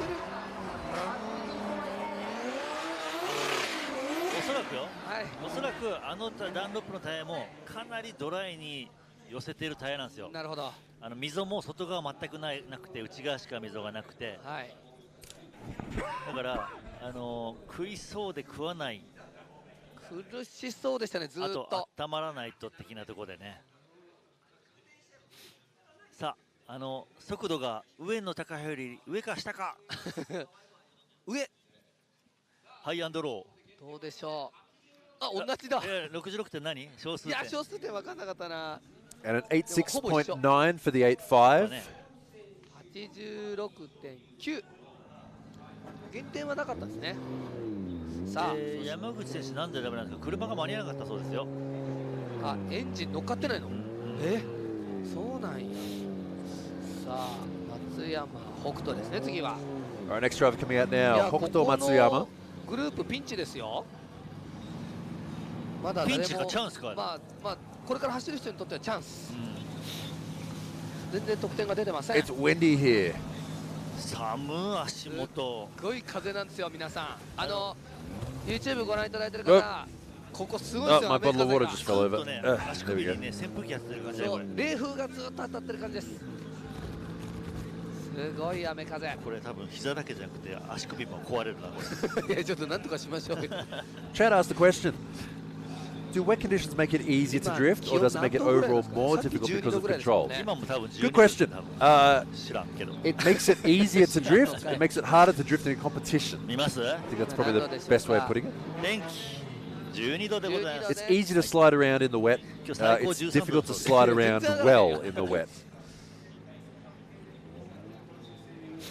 あ、すいません。ですね、ちょっとドスの関係でちょっと順番入れ替えます。ドスって何の略ですか？あ、ドリフトオリジナルスコアリングシステム、はい、ドスと言いまして、これがちょっと今調子悪かったんで交換のために時間がかかるんで、 I think they just they wanted to reset the DOS on Matsuyama's car, so they're sending out Semi Tanaka instead. We will come back to Matsuyama. Alright, Semi Tanaka's first run. Looking good. Nice stable angle there. Gets that zone.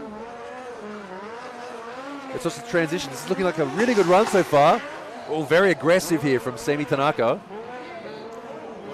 Oh, nice run here from Tanaka. Just kisses the edge of the track there. Nice aggressive run from Semi Tanaka. She gets a round of applause. We haven't heard one of those yet today. Nice, good to see some aggressive driving here in these wet conditions. あれ何通貨だっけ？デジタル通貨だっけ？あ、なんかそんなんじゃなかったですか？なんとか通貨だったよね。はい。シグマリカさん。 Working the steering wheel hard there. You can see him working the pedal really hard too. デジタル通貨あったな。セルラー Doesn't look like he's struggling at all. Great run here from Semi Tanaka. Hopefully it scored well.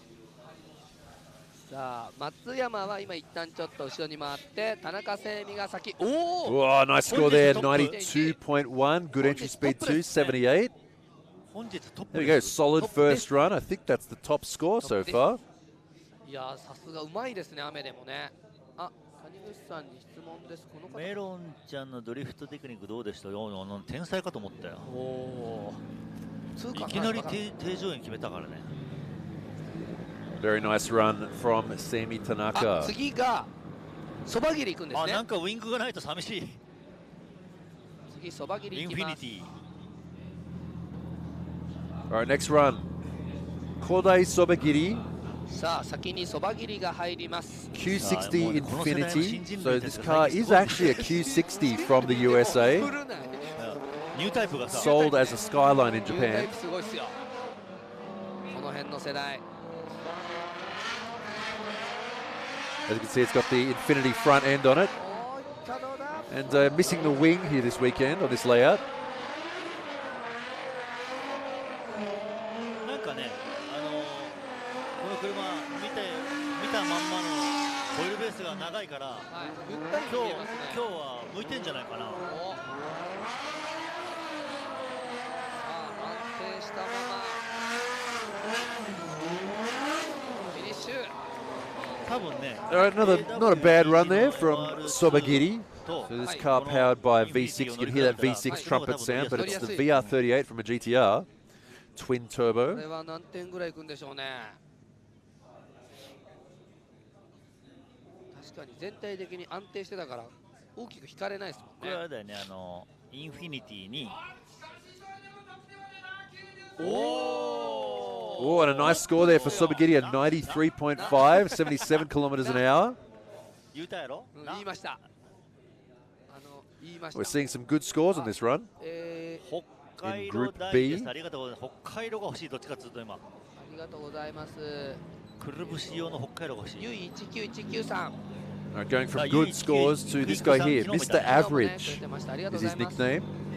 Takahiro Mori, GP Sports 180SX. 今日はこれでもう残るでしょう。93.5。もう今柴田屋チームが赤丸急上昇で来てますね。来てますね。さあミスターアベレージと言われている次は森高弘。お、昨日はアベレージもなりませんでしたけど。そうなんですよ。So next run now, Mori, 2JZ powered 180SX. It has an exhaust manifold by a company called All Track up in Nagano. And they're kind of known as the best sounding exhaust manifolds in Japan. Definitely has that nice high pitched sound. To spin! Oh, no? Yes? Yes. Well, that's a spin. Half spin.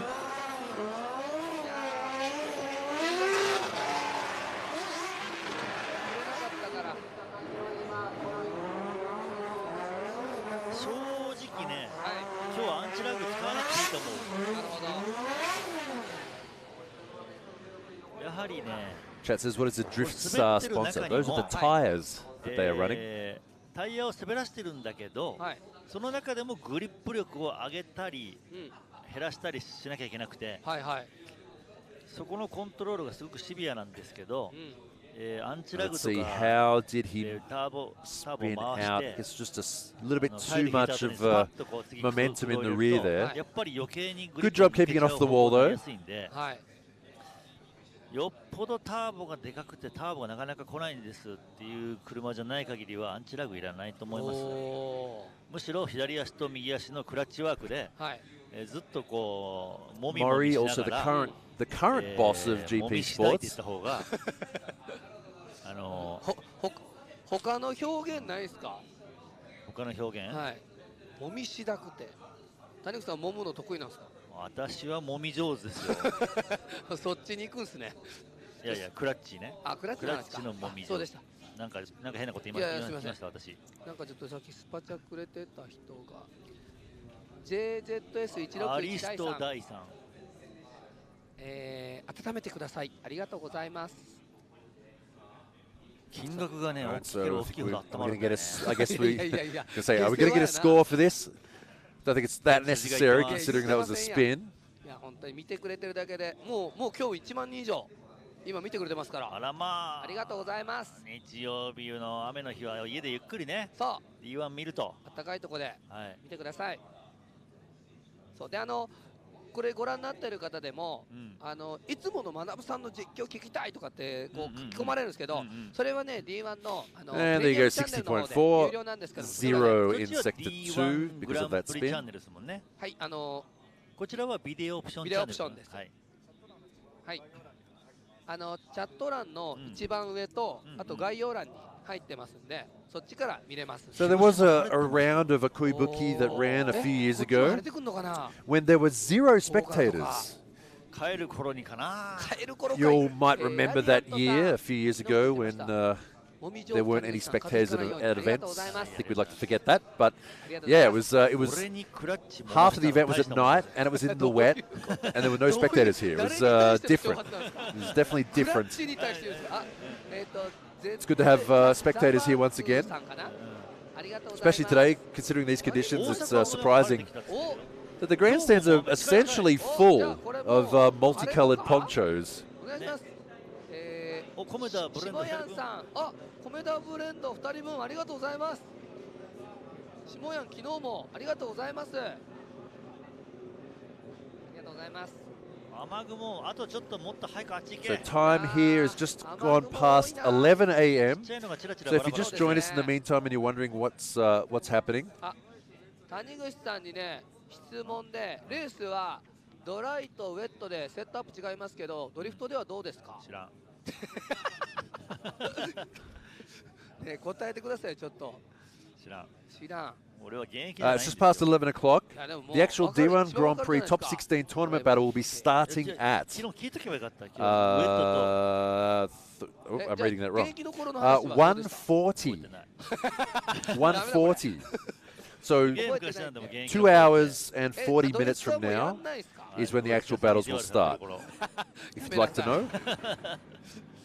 さあちょっとこれお待たせしましたけど、松山まだ1本 Chat says what wheels are on Matsuyama's Supra. They're SSR wheels. I don't know the exact model.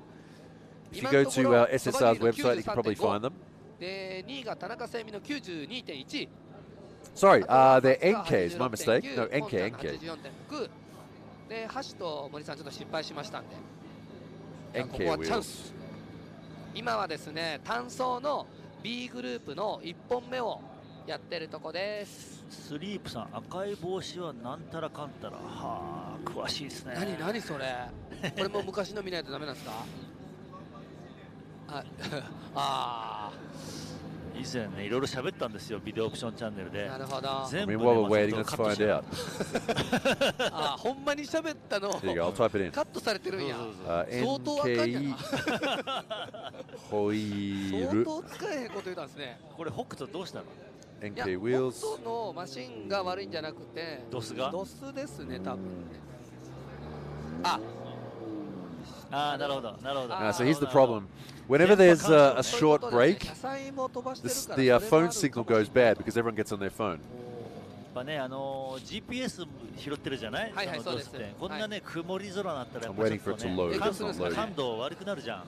悪いですかね。なんかたまにありますよね。このマシーンだけとか調子悪い時。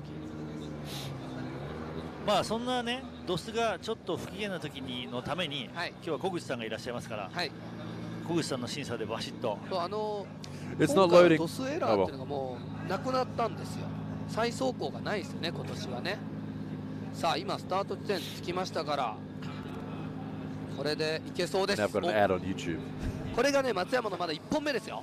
1本目。Alright, well never mind that. Oh, there you go. NKRS05RR. Thank you, chat. I need someone to know it. Alright, here we go. First run for Hokuto Matsuyama. Oh, getting aggressive from the first run.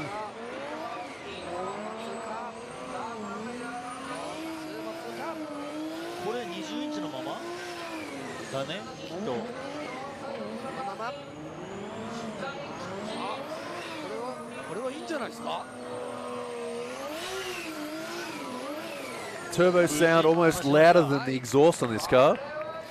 And getting a round of applause from the crowd here. That was a fairly decent run. Nice and aggressive on the entry too. He didn't just ease it in. He got aggressive. When you look at the way the car's moving around. Ooh, that's a front wheel lock there. It's a bit scary.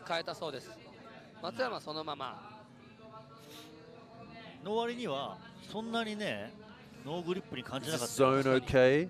Got to remember, on this car, the rear bumper sticks out a lot farther than you think. We'll see. I don't know. No, it turned out it was okay. 92.2.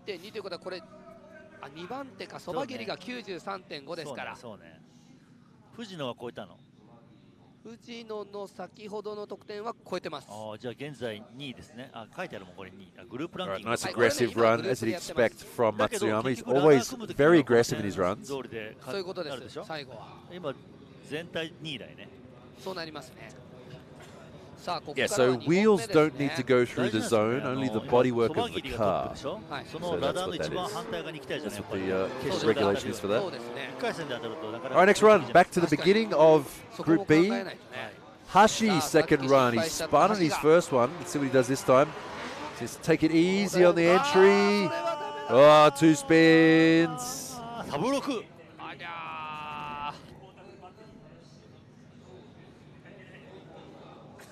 I think Hashi needs to go and keep an eye on the weather report. Next time it rains, head out to the track and get some practice in this car.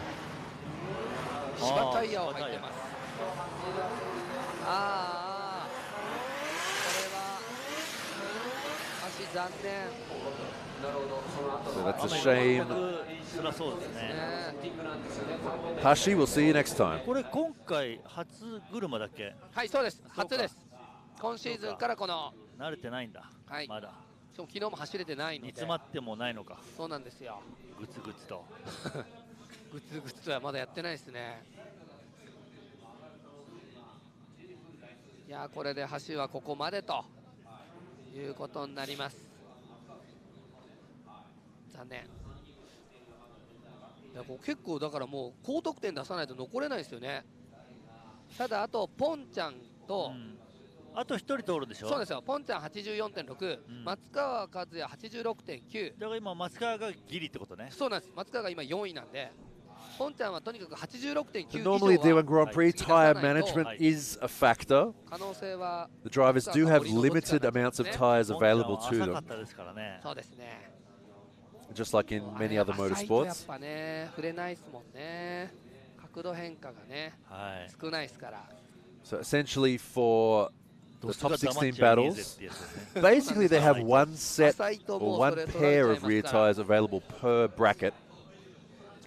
And with the DOS system, we don't really get that many one more time battles. So that's usually not too much of an issue. But it can happen. drivers do have a spare pair of tires that they can access if they really want them, but they do get a point penalty for that. It's essentially one pair per top 16 battle.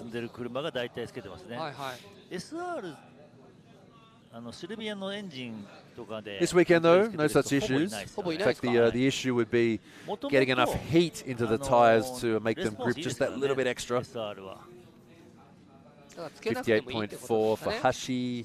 80-kilometer entry, though, maybe a little bit too fast for these conditions. We've seen most of the other drivers a few kilometers an hour slower, maybe a bit more control.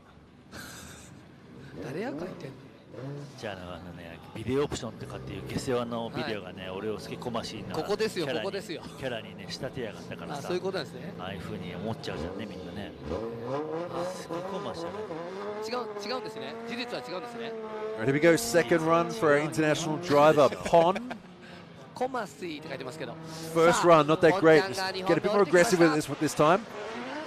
This is a long wheelbase car. There we go. There we go. He's just sizing it up. Absolutely improving on his first run, but will it be enough?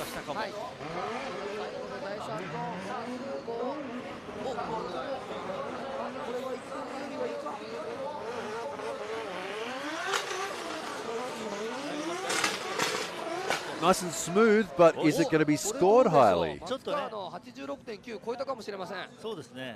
Now, here's something you can notice about the way drivers attack a course. There's drivers who attack the course, and there's drivers who drive the course. And that's sort of what Pon is doing here. Look at this. He's slowly getting to angle, sort of hold it a bit. Hold it a bit. Are we okay? Are we okay? Okay, okay, here we go. And bring it around a bit more. どうでしょう。これは谷口さんの予想も当たるか。おお、すごい。うわ、すごい。 The score there for Pon, 89.6, not too bad. 谷口オリジナルスコアリングシステム。トスに任せてけど大丈夫。うわ、こうなると松川追い込まれました。 That second run from Pon, he was being much more proactive in driving the course. But it's guys like Semi Tanaka we saw before who attack the course who get the best scores. There we go, second run, Matsukawa.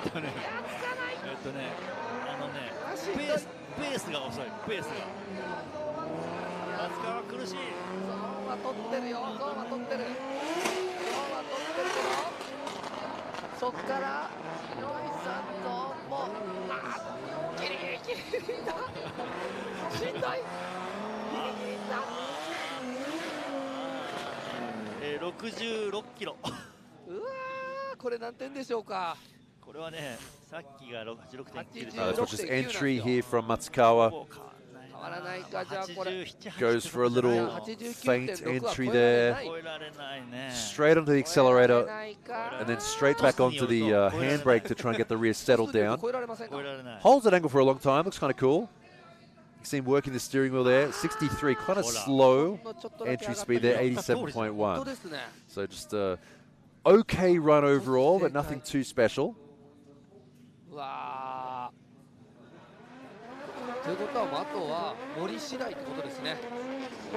There you go, currently sitting on 92.1 at his first run. Semi Tanaka. Let's see if he can keep it under control. Look at the speed he's putting out.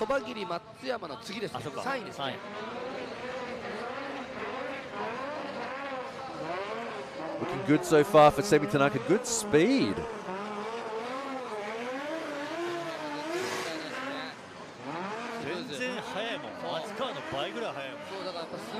Whoa, kind of deep there, Semi. Bit offline. Of course, line is not judged exactly in D1 Grand Prix. But remember, that does affect your speed and angle. So it's good to stay on the fastest, best angle line that you possibly can. There we go, the initiation. Handbrake, handbrake, handbrake. Facing the camera. Oh, and there you go, a 91.2. So a little bit less than his first run. 78.9 kilometer an hour entry. It's alright, he still holds a good 正直ね score. ここにいる人はほぼみんなうまいんですよ。はい、そうですね。だからやっぱりそのパッケージ、車だったりタイヤだったりパッケージの方が大きくて、はい、まあもちろんセッティングがうまく似せ Our て next る run. ところも出てくるんで、Sorry, this is the guy who currently holds the highest score, 93.5. Cordo Sabagidi, big angle. Simulator generation. He grew up learning how to drift on remote control cars and Assetto Corsa. It seemed all that practice paid off. Oh, a little bit sketchy towards the end there.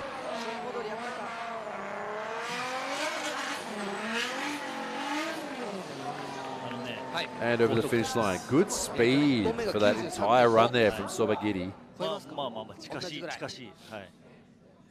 you think those transitions need like a whoosh sound? You know? Like that? Onboard view there of Sobagiri working the steering wheel, constantly making adjustments. And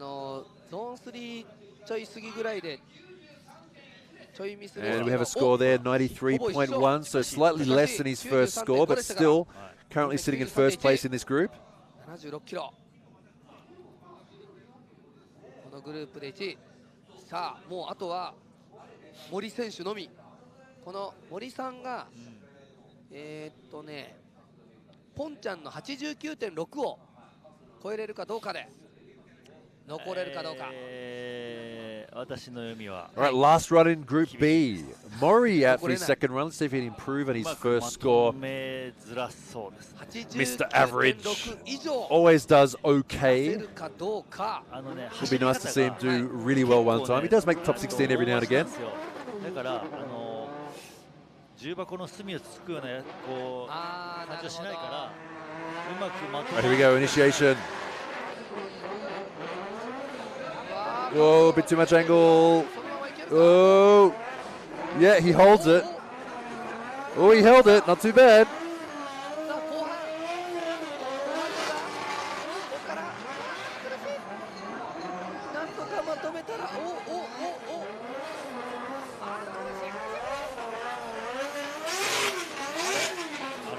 And over the finish line. I've got to say, that run, it kind of warmed me up a little bit. I felt a little bit excited watching that run. Just really trying hard. Hey, watch this. Big angle right about here. Looks like he's about to spin, He's got so much angle, you can see the brakes on the inside of the wheel. Oh, and it... 0.5 足りない。 89.1? ポンちゃんね、89.6。あ、負けた。うわー、いかなかった。 Yeah, it was exciting to watch, but it just wasn't a good run though. It's a shame. Average. Yeah, very low. That's kind of low, but remember, like I said before, just a run being on the edge and exciting because he looks like he's about to crash is one thing, but the DOS is looking for consistent angle. It's looking for good driving, not, oh no, he's about to crash driving. That's the difference. Yeah, the angle wasn't consistent though, that's the problem. Watch this, look. See, he's holding the same angle as he goes around the corner. That's what DOS likes to see. It's what they call in Japanese ante, smooth and consistent. See, this is technically better, much better drifting from Matsuyama. Doing a great job here in the A90 Supra. And there we go, second run.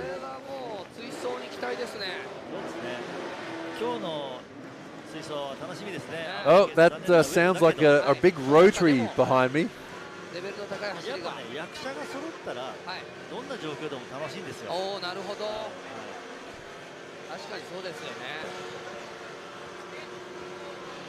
As usual, as soon as they fire up a rotary, that's all you can hear.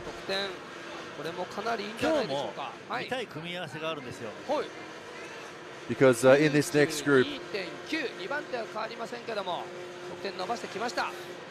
we have Yukio Matsui in the RX-7. Oh, there you go, good score there, 92.9. Nice entry speed too. だからこの B グループはそば切り、松山北斗、田中聖美 Alright, so these are your groups so far. 勝ち上がりということになっております。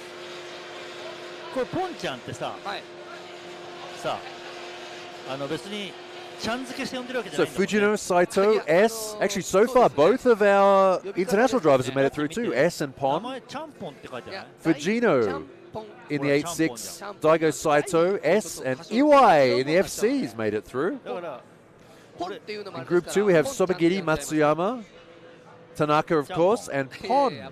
And Mori, Mr. Average, just below making it in. さあこれで B グループまでが今終わりまして、次から With Hashi there, 58, 56, yeah, 2 spins 9台 for his qualifying, unfortunately. 末永正雄でしょ。昨日2位ですから。誰？末永正雄。はい。 So time here in Japan right now is 11:18, and so almost 11:20, and the GP top 16 will be starting at 1:40. だから宴会するけど、でも横井の方がご飯は美味しかったはず。そりゃそうでしょうね。で村上 So what is that? 2.5 hours from now.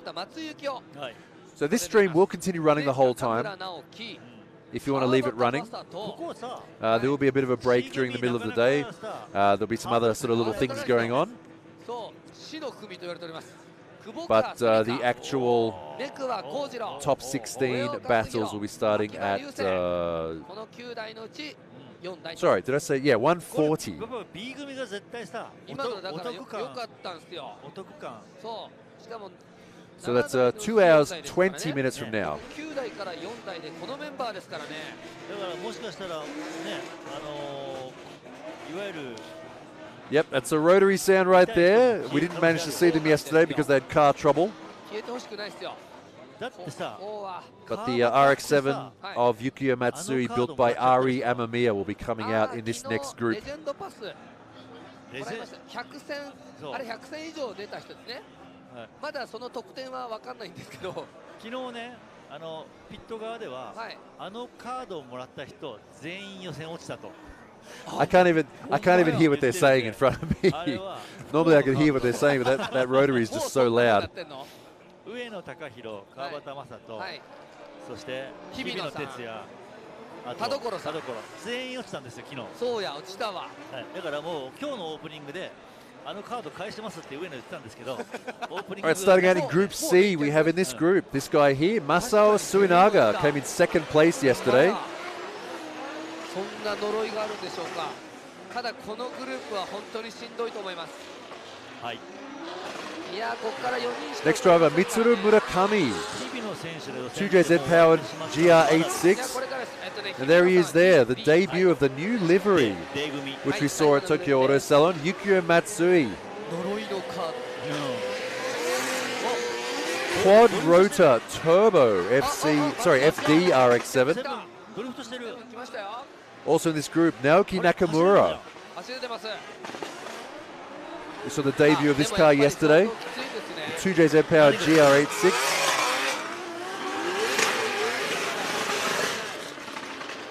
Also in this group is absolutely stacked.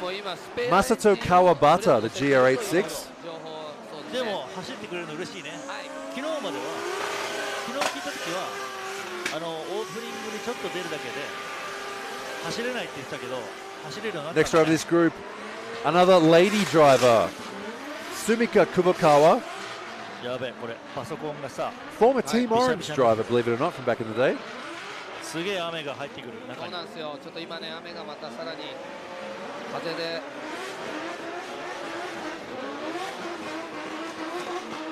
Also in this group, Kojiro Mekawa, the brand new build for him this year, the E92 BMW with a 2JZ. 気をつけたいんだけど全くもってさ。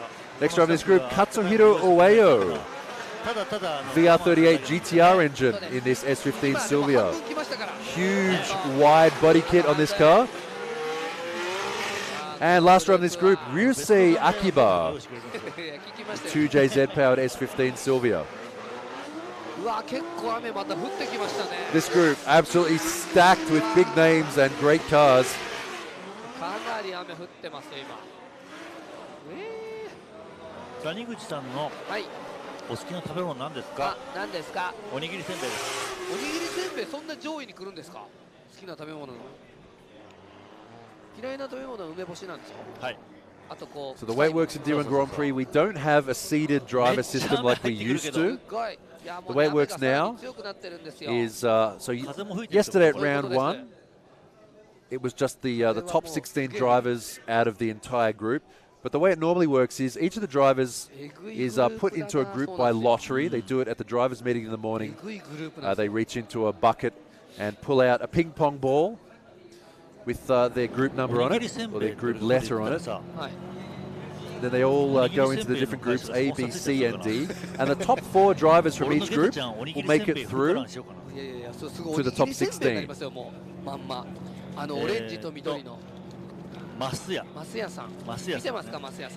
Let's bring in our first driver. Second place yesterday in round 1, Masao Suenaga.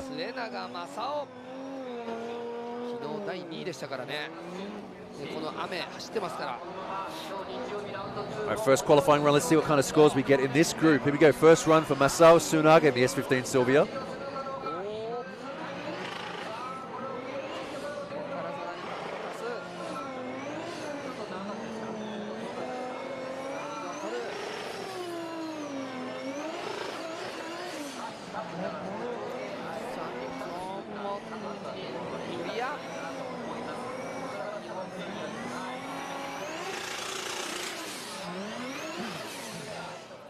All right, a nice neat first run there for Suenaga.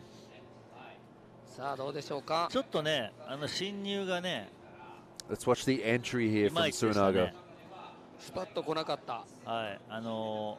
Very nice, small, faint entry. Make sure the rear end of the car comes around. Bit of handbrake to get it settled, and then back onto the accelerator. It's keeping those wheels just on the point of grip. And there you go, straight off the bat, a 92. And just over 70 kilometers an hour on the entry there. Nice first run. Straight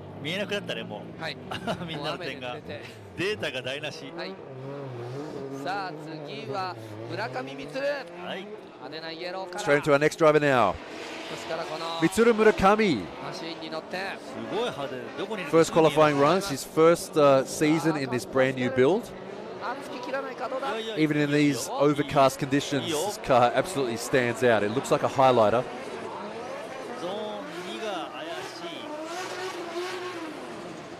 Oh, car kind of hooked up there in the rear.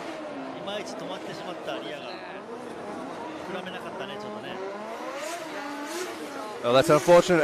Just as he transitioned, he didn't let the rear end come around far enough. The car started to hook up, and he had to kick the rear out again. That kind of ruined the top part of the course for him. Remember, though, the highest scored part of the track is the first half.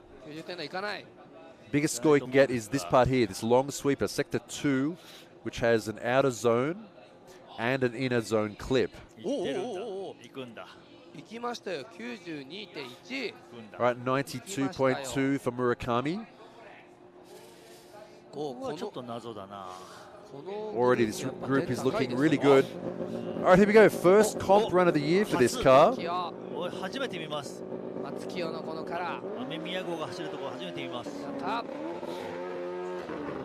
Has the classic... Oh, bit of a stall there. Has the classic REM blue D1 Grand Prix car color on the rear, combined with the classic REM GT Matsumoto Kiyoshi sponsorship yellow on the front, and Matsumoto Kiyoshi, or Matsukiyo. It's actually a chain of chemist stores or drug stores in Japan. They sponsored the GP cars of REM for quite some time, and they've come on board here for D1 Grand Prix for 2023.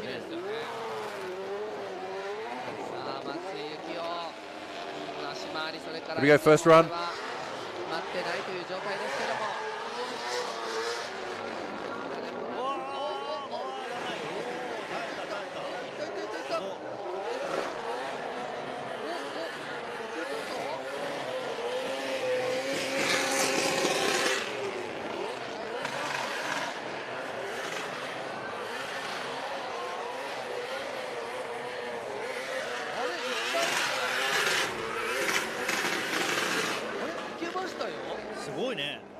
All right, there we go. A lot of noise there.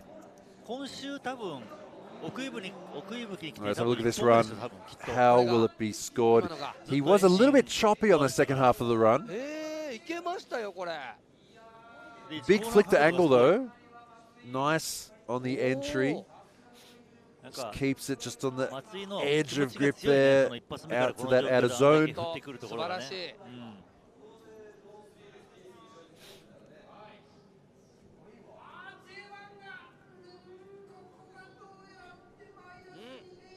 何これ 89.2 Oh, did he?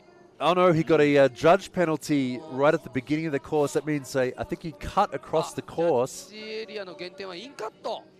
An in cut. So track limit penalty there, unfortunately, for his first run. Needs to be careful about that. 89.2。やっぱここはレベルが高い。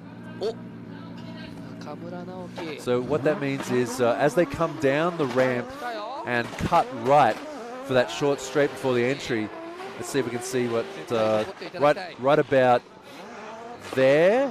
He cut across the inside of that line there. And Nakamura just did it perfectly. All right, so that's the rest of Naoki's run here in these wet conditions. Right to the wall for Naoki.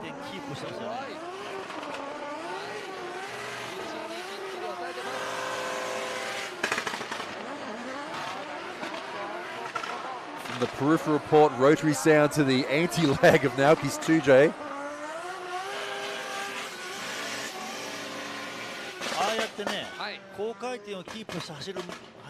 Alright, there we go.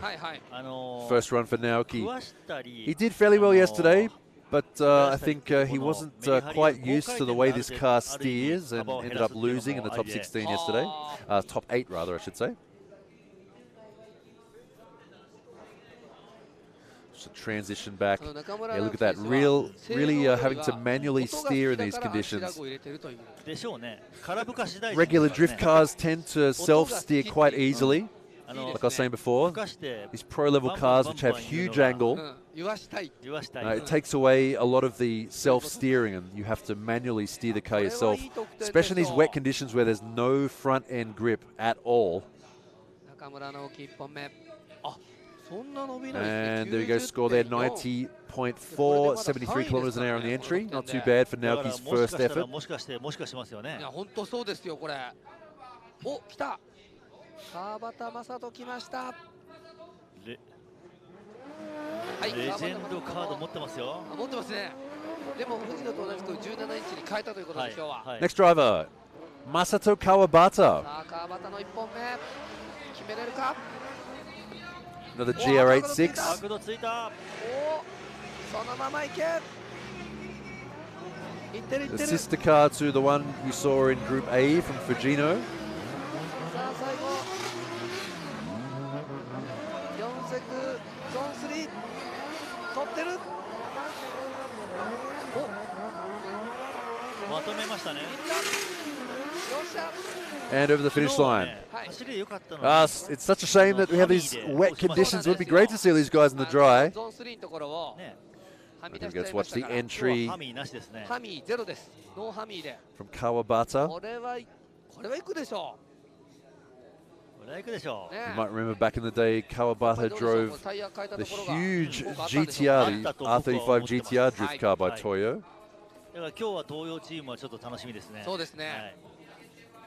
These GR86s, they look small, but they're not a small car. They're quite big and have a fairly long wheelbase, more than you'd think by looking at them. And it's scored there 91.8. Yeah, a little bit weak through the connector. 16.4, that's quite low. He's probably very low on angle. I think that's what that was. All right, next driver. Our other lady driver, Sumika Kubokawa.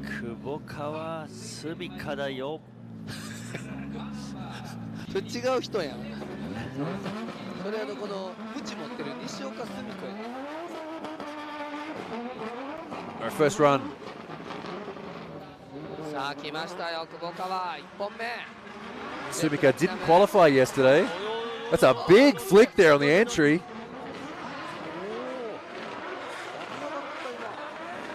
Very close to the wall, just about as close as Naoki got in his previous run.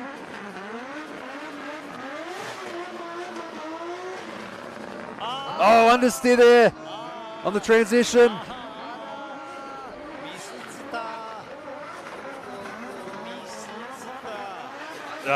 Pointed it out this morning. That's the part of the course, that exact part of the course is where a lot of people get caught out. A massive straight in there for Sumika, unfortunately. It's a good run too. It's the biggest Scandinavian flick entry we've seen so far here today in these extremely wet conditions. Just holding that big angle there all the way to the wall.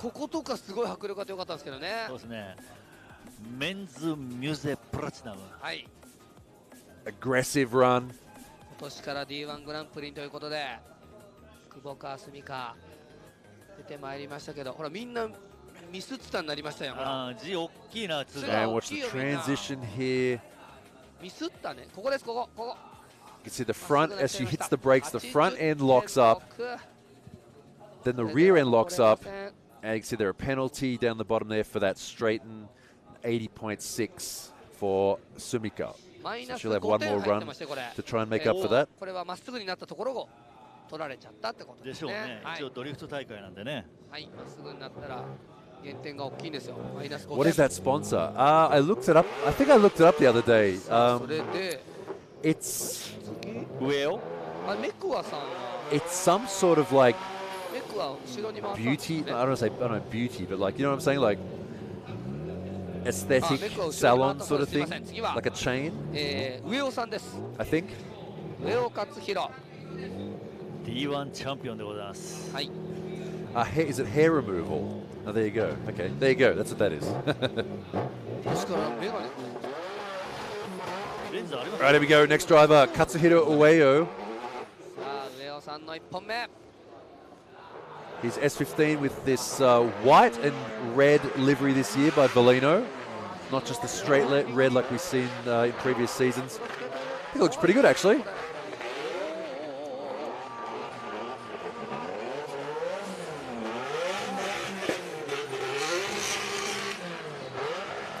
That's a lot of wheel spin.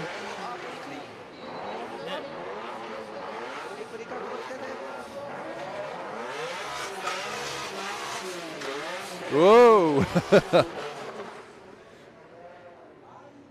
あの車の VR のポテンシャルが全く必要ないですね。 Yeah, this car does not look easy to drive. With the very compliant suspension, huge horsepower, and wide stance. This is the exact opposite of what you need to drive in the wet. And a 92.5 for Ueyo. はい、このクラスで1位です。C グループ1位。 That puts him in the first place in this group. 今、中村を落とされましたね、この時点では。まだもう一杯ありますけど。 Yeah, that car was absolutely on the edge of control the entire time. It could have spun or locked up at any moment. Nice job there for Ueyo. ちょっと風間康之みたいな顔してますけど。 Right, next one now, Mekua. 速くないか？ A few years ago, he won D1 Lights overall, the championship for that. Moved straight into D1 Grand Prix and qualified for the top 16 in his first round. Since then, he's been driving his 180SX, but this season, he's changed into this E92 BMW, a team with Koji Yamaguchi, who is not out there today. なんでまだ不慣れ。昨日からですからね。ですよね。不慣れ。の割にはうまくやりましたね。ね。1本目としてはだいぶまとめていきました。BM なんかかっこいいですね。It's not a BMW engine though, it's a 2JZ. 口が開いてて目がね。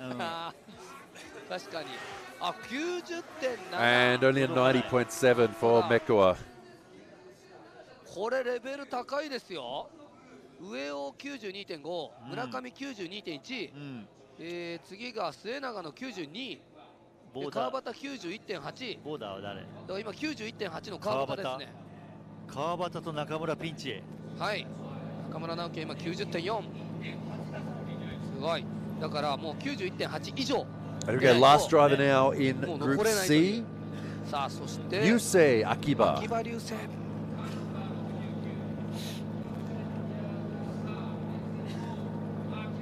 若手これはレベル高い 91.8 Another car which has changed color for the 2023 season. He's gone from that his team's iconic blue and white to red and white. どうでしょう Here we go, first run for Yusei Akiba.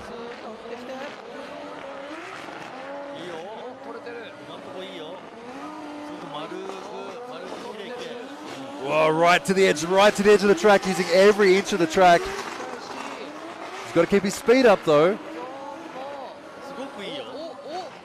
Oh, bit of an understeer there. Keep it going. Oh, does that count as a spin? Oh, I don't know about that. セーフじゃない？あれら、セーフじゃないとか言ってるよ。有料の方からセーフじゃないという声聞こえましたけど、どうでしょう。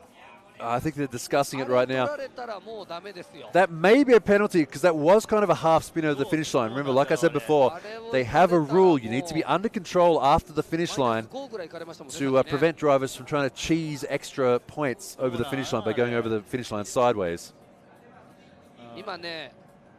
But look, let's watch this. Right to the edge there. You don't need to go that wide.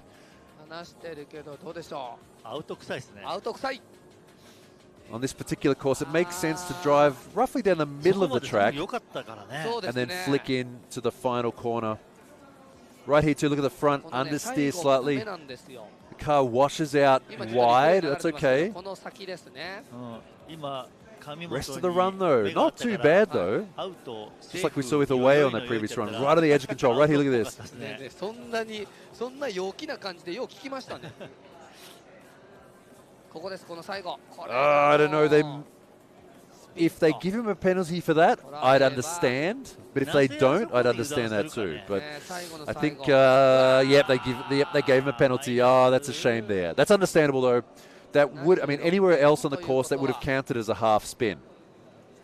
So unfortunately for Akiba, getting a judge penalty after half spinning over the finish line. So that is the rule. They need to be under control over the finish line. さあもう1本追い詰められた人がこのラインの下の人たち。だからメクは中村直樹も残れてませんまだ。 All right, there we go. That's our Group C drivers. Aweo with the best score in that group with a 92.53. Then Murakami, Suinaga, and Kawabata. So these drivers all do get one run to go. 出さないと。携帯水没。あれこれもどうなった？ そう A グループの例えば第5だったらこれ C グループだったら落ちてますからちょっとパソコンが見れなくなっちゃいましたスタッフの方お願いします So one more run, everyone below that line. Mekawa, Nakamura, Matsui, Kubakawa and Akiba get one more chance. Akiba just needs to keep it clean across the line. Don't half spin. 劣悪な環境でやってるんですよパソコンはまだ死んでません大丈夫ですマジでねもう 皆さんが思っている以上に劣悪な環境でやってるんですよ。All right, back up to the start line. Yesterday, second place, Masao Suinaga. スマホ大丈夫ですか、谷口さん。動きますね。大丈夫です。まさかの審査員席下で水没っていう。あ、お、末永さんのこれ2本目です。現在92点ですから。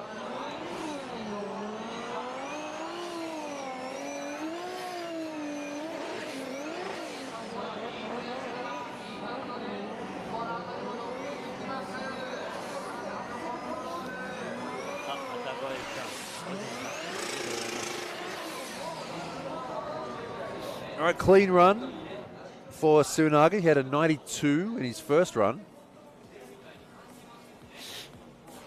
今日ライツはないですよ。はい、今日はライツはない So です。 Suinaga with the traditional placement on the handbrake. not the vertical pull lever like a lot of other drivers use these days. の走りですけども、全くよく見てませんでした私。どうでしょう、末永正雄の2本目。おお、すごい。 Oh, and an improvement there, 93.3 for Suinaga. これでもう彼はもうこれで安泰ですね。1位、はい。おお。さあ村上は1本目は 92.1。今のところは3番手になりましたね。Our next driver already in the top half of his group. Let's see if he can improve on that. Mitsuru Murakami, the new build for 2023. 2JZ GR86.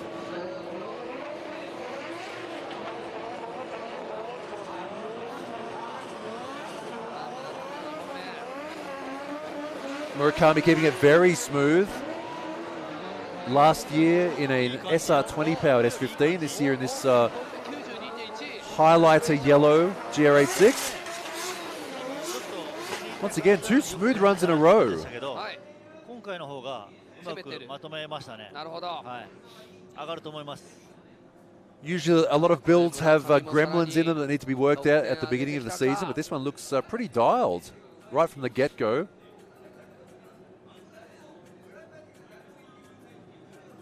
上の1本目 92.1。おお、上げた。 And also an improvement there, 92.4. 番手なんですね、これね、92.4で。Over 2 points better than his previous run. Nicely done. そういうことです。1点でも Smooth and fast seems to be the way to do it here today. 決めたんですけど、89.1。 All right, here we go. Last chance for Matsui. アパ 91.8 以上。 Oh, a little bit off there. Oh, big understeer there too. No. This is not a great start for Matsui's run.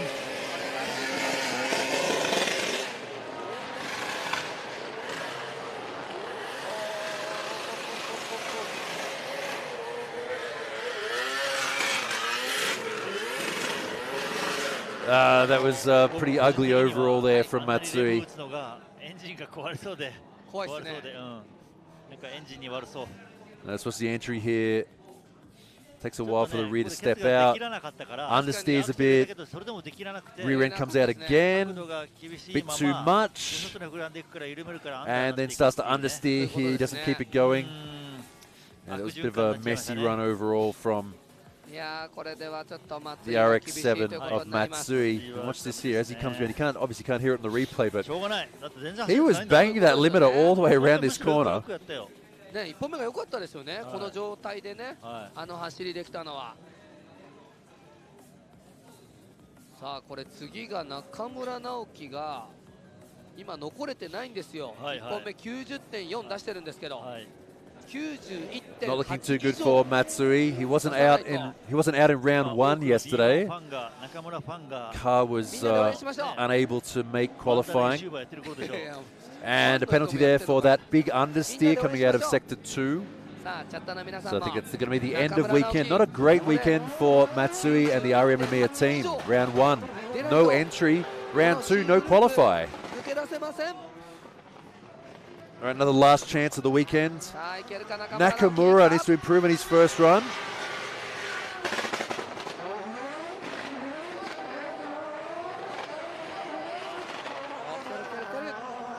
Oh, nice smooth angle here so far for Nakamura. Maybe a little bit slow.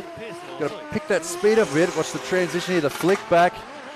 There we go. Not too bad for Nakamura. Just slowing down a little bit though. Needs to keep his speed up. Angle very smooth though. Oh, just a bit more speed on that runner would have been great.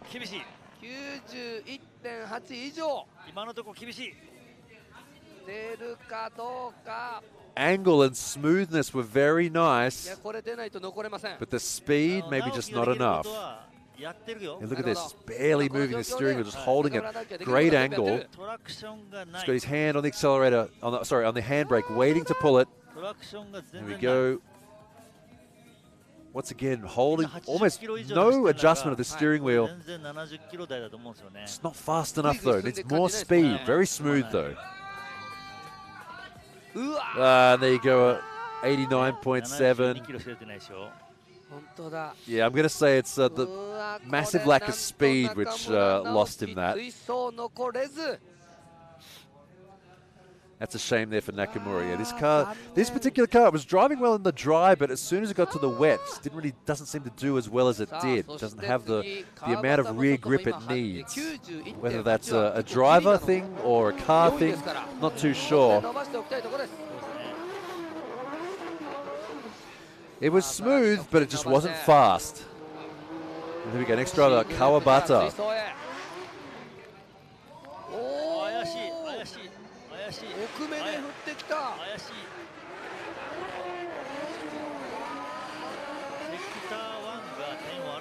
Kawabata's run not looking too bad so far.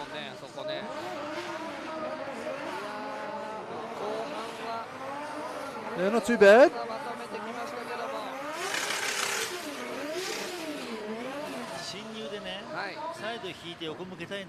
Second half of the run, quite solid. Maybe the entry, maybe not as much angle as we would have liked to see. Quite late to angle as well. It was fast though, and he did hold good angle for most of the run. Should be a pretty well scored run. You can see the Toyo team cars, the A86, the GR86s. Today they're both running 18s on the back. Usually these guys run 19s. フロントもロックしてましたね、今ね。まあでも1本目 91.8 では今4番手ですから、これが抜かれるかどうかですけども。これの得点が何点か。 Yeah, and that little hesitation there as he transitioned back. Yeah, as you can see, it's definitely not easy to get a good score here this weekend. You have to be fast and smooth. まだ出ない。いや、路面のコンディションめちゃめちゃ悪いですよ。さっきより点は上がらないと思うんですけど。そうですね。はい。高井忍さん、中村直樹残念賞をもらいました。ありがとうございます。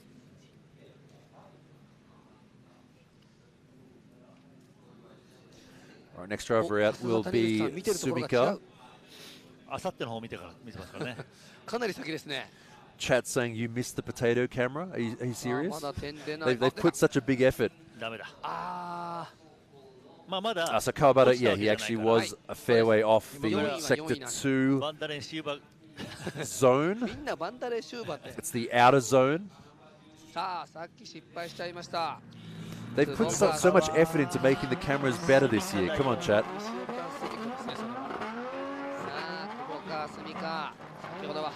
All right, next run now. This is Sumika on her second qualifying run.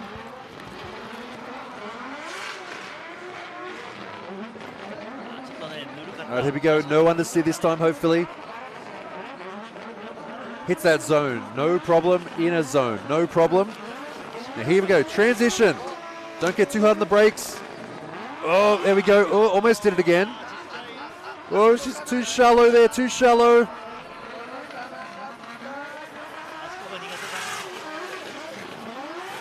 Oh, an improvement on her first run, but I don't know about that.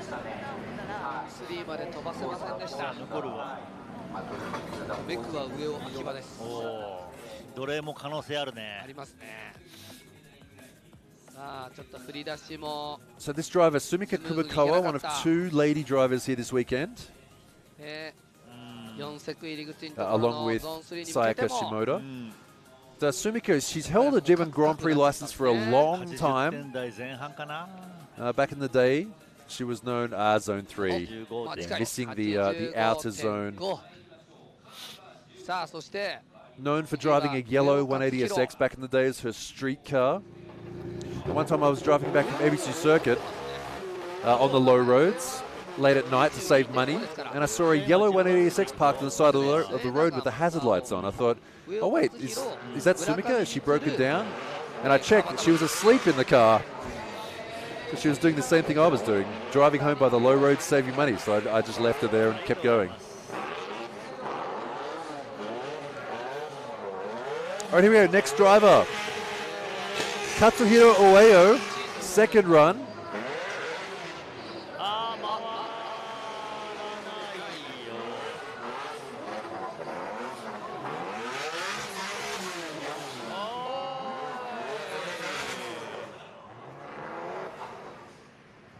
アウトアウトアウト Oh, どっちなんでしょう。 is this car okay? そのとこでもうフルカウンターでAlright, here we go. Entry. ね This ごまかしてるとこ such ろ a と huge-looking car from that angle. あれもほぼアウトらしいんで、はい。これはちょっと点出ないですね。 Spaced out bodywork. A wide body with spaces on it. That's a means you're running wide 1 stance. 本目 That's 出 for しといてよ sure. かったですね、この 92.5。そうですね。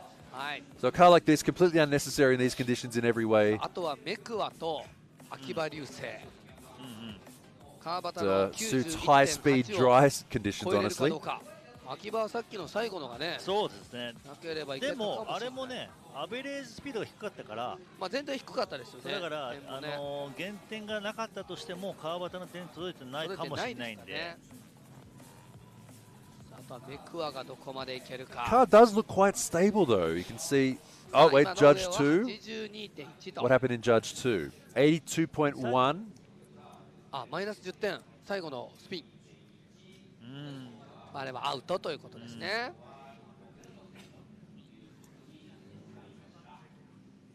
さあ、あと2人。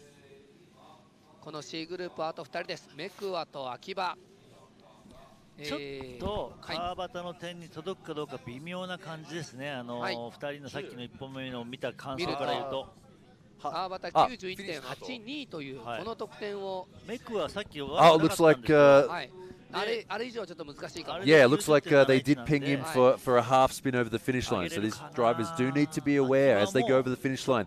They need to be under full control and not half spin out like that. So he lost 10. So he's going to have to rely on his first score, 今のままじゃね。 which was still pretty good. So shouldn't be worried too much about that. やっぱりこうグループごとに。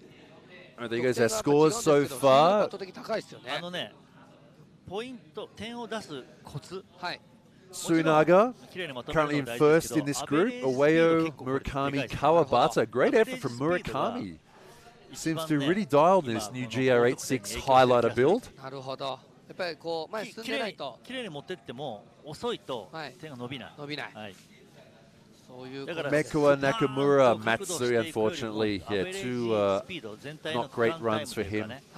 Sumika, also two not great runs for her as well. I think, honestly, I've got to say, Sumika's build is probably the lowest budget in D1 Grand Prix. She's just started back up in D1 Grand Prix after many years out. It's her first round back as well, so sort of easing back into it. 雨でなんかちょっと調子良くないらしいですね。まあずーっと雨降ってますから。 So unfortunately, Naoki out. 水たまりも至るところに。川端今も東洋なもちろん東洋です。 So we're going to see Group D come out soon. We're still on Group C. We have one driver. Is Akiba going to run or not? I'm not sure. グリッドウォークなくなったんですか？いやありますよ。あ、今日なくなった。あ。ピットウォークになったんですって今日は。はい。ピットウォークになりました。お、谷口さんに質問も今ならどうぞ受け付けてますよ。たまたま今ちょっと暇なんでね。はい。今なら答えやすい。好きなものパイナップルじゃないんですけど、いつパイナップルって言った俺。Looks like no. Akiba will not be doing his second run. パイナップル頭とかなんとかかんとかなんじゃないかな。あ、そうなんですか。そんなこと言ってたんですかね。 We already have. Oh no, wait. No, sorry, I think he will. We currently have Mekua sitting on the. No, yes, they will. So we still have Mekua and Akiba to do their second qualifying run. あらら。ありがとうございます。2個ぐらい買えそうだね。320円もしないですよね。いくらすんだろうこれ。いくらだろう。100 Where is the 2GR GR86? He already ran. ただね。 He already ran. 1969年。先輩ですね。大先輩ですよ。1969年から。飯田明さんと同じ年ぐらい。 So this is where I'm this weekend. We're up on a elevated scaffolding platform. You can sometimes see it in the shots they show from down there. These are the guys doing the commentary for the Japanese stream. I'm talking over them if I'm listening. I can hear them as well if they say anything interesting. Of course, we have Taniguchi, who's the 2001 D1 Grand Prix champion. He's also a GT driver. which is his regular job. He has some interesting comments. Actually, yesterday he filled out the bracket for the top 16, and he got it. He got it. Like, if he'd have bet on it, he would have won everything. Like, he predicted it exactly. Yeah. So I was thinking I might try doing that today and see how accurate I can get it. I only got one sheet, one of the top 16 bracket sheets. These things here. So I'll ask them for 2 today, and I'll fill it out and see if I can guess who's going to win, because I was pretty impressed by that. He got every single one correct. Where's my snack? I don't have snacks. I have a bottle of water. ドリフト選手によってね、ドリフトの車って、これはちょっと詳しくない人に喋るけど、お願いします。切れ角ってアップしてるんだけど、ナックルっていうそのただ切れればいいだけじゃなくて。Alright, so we have the 2 drivers to go. Mekua is sitting over there on the starting line, ready to go. So interesting conditions here. It looks like it's just going to stay wet all day, unfortunately. It was wet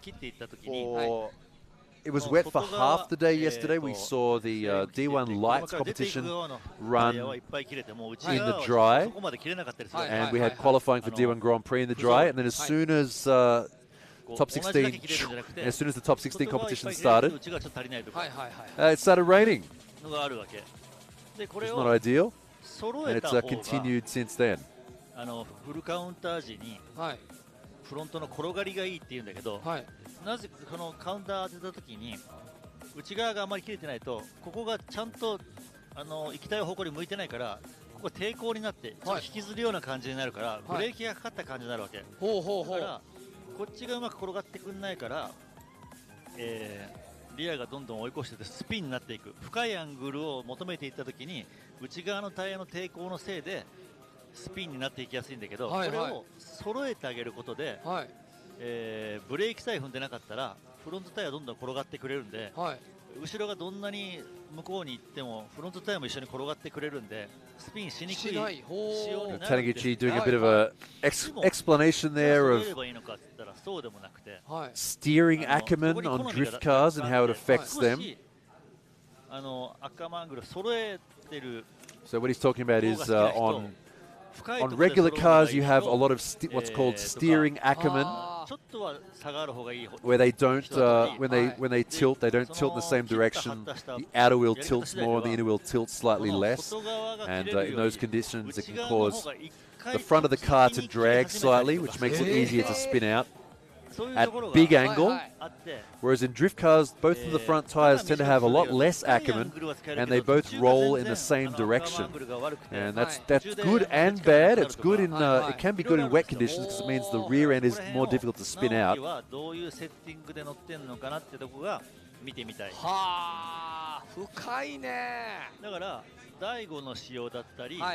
So if you're just joining us now, we are about to start Group D of qualifying for D1 Grand Prix. Time here has just gone past 12 o'clock midday here in Okuibuki Motor Park, aka Okuibuki Ski Field. And we're out here today in one of the many car parks they have around here. This is the D1 layout where they come down an access road, hook hard right, and use the entire course. We're literally using the entire course from the edge of the wall to the edge of the wall to the rock wall just down in front of us. So we'll be starting Group D qualifying very soon, and then the actual top 16 battles will be starting at 1:40. So that's an hour and 40 minutes from now. In between then and now, we still have a couple of drivers to go in Group C. Mekua and Akiba, we still have those to run. Then we will have Group D, which includes drivers like Kitooka and Yokoi, Hibino, Hiroki Vito, some of the names in that group. And then there'll be a little bit of a break in the middle of the day. I'm not sure if they're doing the pit walk or not, because it's raining so much.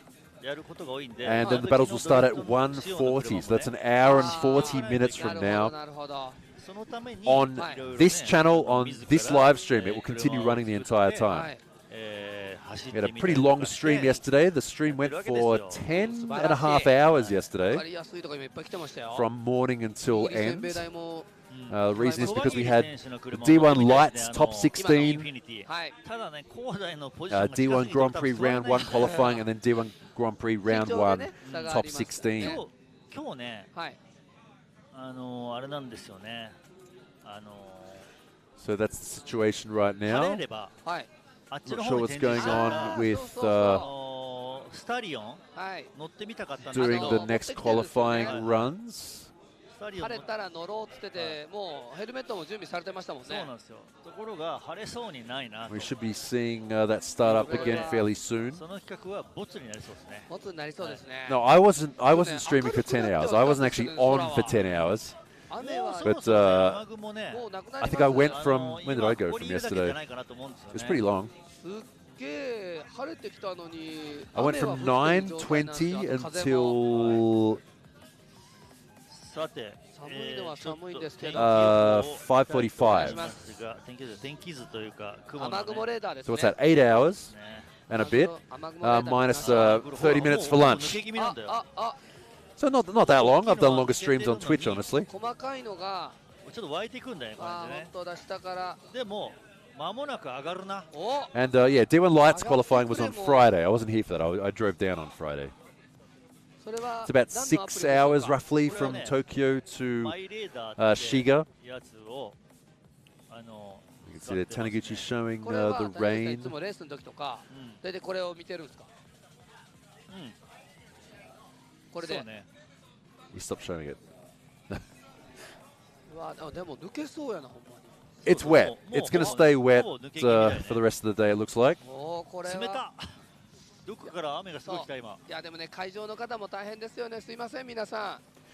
And yeah, you may have noticed that they're not doing it on the D1 Grand Prix channel anymore. They're doing it on the option channel, which sort of explains why the numbers on both the streams are down. Look, I don't care. I'm doing it anyway. However many people show up, I'm just it's my job to come here and do it, so I'll do it anyway. I did go and have a talk to the option people a few weeks ago about what they'd like to do with the streams. I gave them some ideas of things we could do. But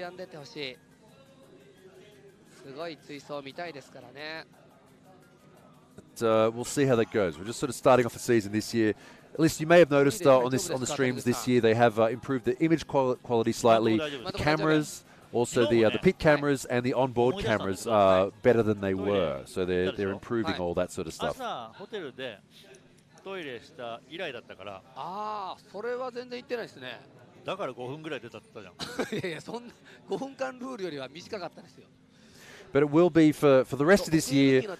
D1 Grand Prix live streams will be on the option channel here. So if you're not subscribed to this channel, it might be a good idea to subscribe to it. So it's guaranteed that the streams will show up at least because they do put them up about 4 or 5 days before it actually starts. So you will have notice, so you can set a reminder on them. やったね、最高じゃないですか。日清。あ。日清フルカラーにしたいな。いやいやいや、ちょっとさっきのこ I'm の not sure if Cup Ramen Cup Noodles is sponsoring this this event though. 半々でいいですか。今日のお昼はカレーヌードル食べたいと思ってます。カレーヌードル食べましょう。We usually get a bento box though. It's pretty good. Usually has a bit of a combination of like some fish, like rice and fish, and some like like Chinese meatballs and various things like that. I'm just wondering where is he going to get hot water for that? Where's he going to get hot water for that cup noodle, the cup curry? 長いですね。長いでしょもう。長いですね。雑の方が長いんじゃないですか。雑の方が長い。Hello, Nev. All right, are we going to see the next drivers run soon or not? そうなんですよ。ここのスタッフだけですよ、こんなそうですよね。そうなんですよ。本当ね、今日風邪ひいたら訴えてやるからマジで。いやー、これはだいぶもう靴が死んでます。足首がさ、もう冷たくて冷たくてマジで。I'm like Goose in the back here. Look at these. See these chairs they give them? Look at these. These nice bride chairs. I have this like wedding hall chair to sit on. Should have brought a cushion. I have a cushion in my car. I should have brought it. Oh, okay. It looks like we have Mekua up to the start line. Come on, Mav. Do some of that pilot stuff. You know what I realized the other day? You know what I realized? Becoming an adult is realizing that in Top Gun, Iceman was the good guy. He wasn't the bad guy. Maverick was the bad guy. Right, here we go. Big understeer. Oh, he hit the edge of the wall. Huge understeer for Mekua's BMW. Just goes into the wall there very slightly with the wheel.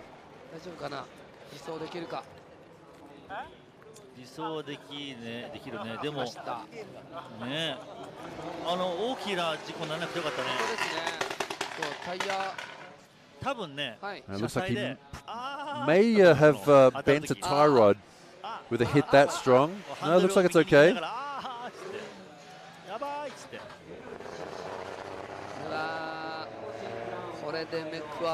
Here we go, let's watch this again. See the steering there, those bright yellow gloves.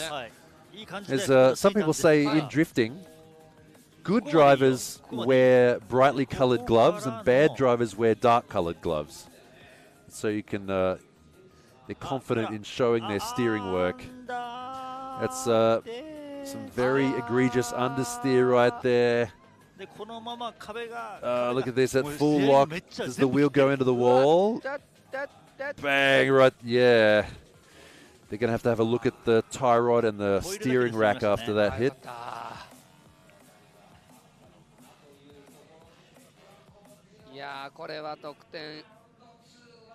18.5 for Mekua's second run, puts him in 5th place, so we won't be seeing him in the top 16 today. Someone in chat said, do we still have the 7-Eleven doorbell? No, they don't use that anymore. No.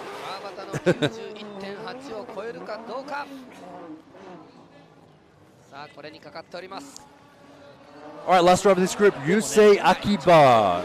He messed up his first run. Last chance for the weekend right here with Akiba. Looking good. A little bit of a wobble on the entry. It's okay. It's not too bad so far. Hits that zone. Here we go. Transition. Down the middle this time. That's a good line. Here we go. Looking good for Akiba. Understeering. Oh, losing all his angle. Keeping it on track, though. He's not going to get a penalty for that, but he's going to lose points for losing angle.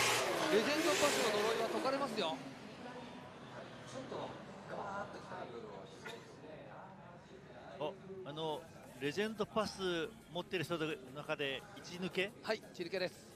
これで川端残ったと思います。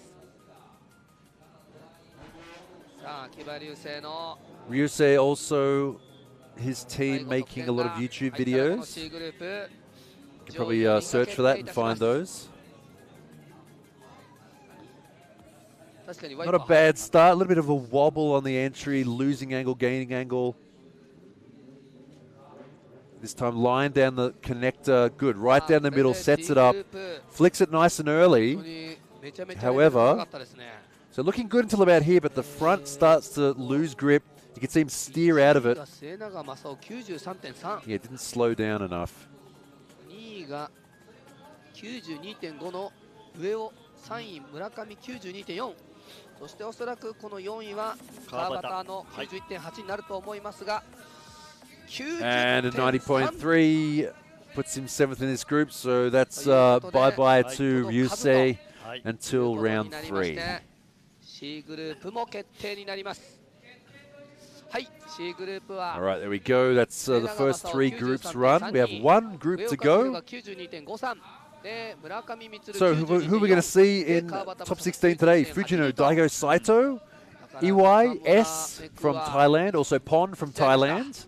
Our 2 international drivers doing really well.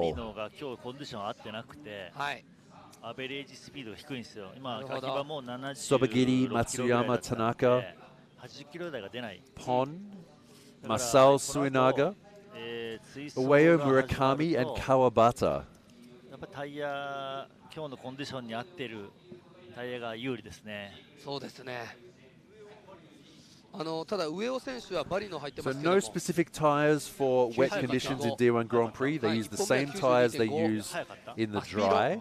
そこまで出てなかったかな。だって走り方が All they can really do is adjust suspension, adjust dampers and tyre pressures to try and get the car feeling a bit better. 良かったのかってことですかね。Some drivers, for example, the Team Toyo GR86s, both of them changed from the 19-inch wheels they were using in the dry yesterday to 18s. なるほど。さあ。 The Ava racing car did run, unfortunately didn't qualify. 川端選手はレジェンドパス持ってますけども、それを持ちながらも、はい、解き放たれま He した was け in ども、 Group A. You can see there, car number 90, Mogami. レジェンドパスとかありますよ。百戦ドライバーは、パスもらえて、で、なんだっけ、そういう。 All right, so we have Group D rolling up to the start line just down the back there. In this group, Yusuke Kitaoka, great solo run driver. Yuji Saito in the VR15. That's a S15 with the VR38 engine from a GTR. We have Takeshi Mogi, who's changed his livery this year from pink to purple. Hiroki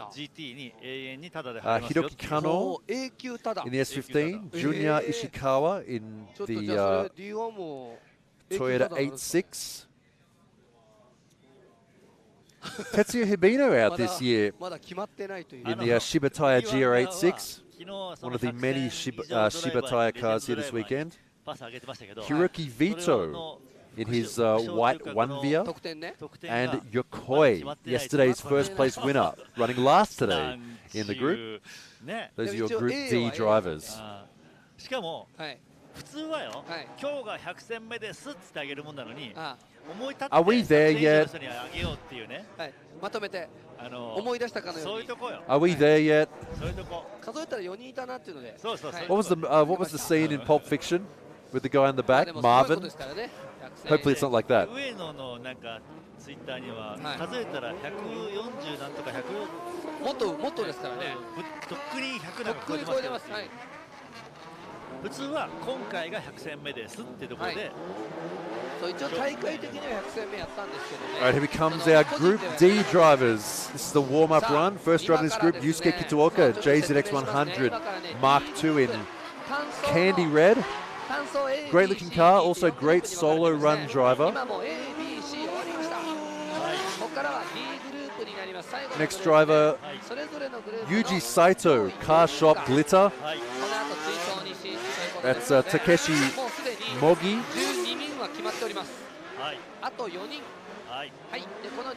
S15 Sylvia. Next driver in this group, Hiroki Kano.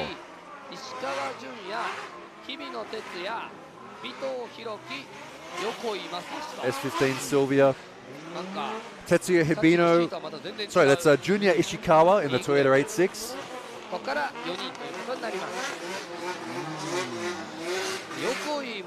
Tetsuya Hibino, Shibataya GR86.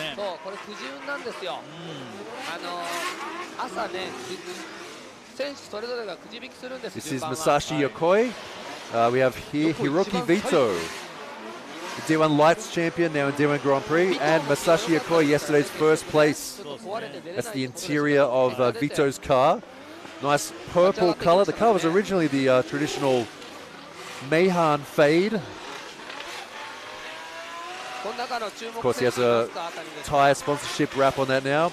And that's Masashi Yokoi trying to get a bit of heat into those Toyos before he goes over the finish line. There you go, scrubbing the fronts. 日比野が昨日もね一本走って scrubbing those front tires and spinning the rears. 捨てのトラブルでリタイアしたんですけど、今日治ったということで、今日はポテンシャルが見れると思うんでね。で石川と石川純也、そうですね、昨日1本目でクラッシュしましたからね。石川が本来はこれぐらい走れるんだぞってところをどれぐらい見せてくれるか。And he goes solo run Group D. These are your drivers. フォーミュラ D でよく見てたんですよ。 4 of these drivers will make it through. Top 4 ranked drivers will go through to the top 16. 上手なんですよ。石川純也。はい。 So time here right now, 12:17, just past midday. We're running these 8 drivers, 2 solo runs, and then the top 16 battles will be starting at 1:40. So an hour and 20 minutes from now, we'll be seeing the top 16 battles here at Okuibuki. ヘビーウェットですから。松川66キロしか出てなかったですからね。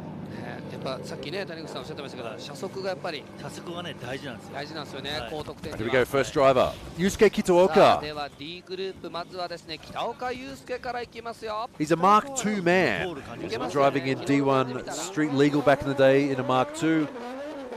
He's been campaigning this Mark II for a few years now. 3.4 litre, 2JZ. Big sledgehammer engine in this big 4-door car.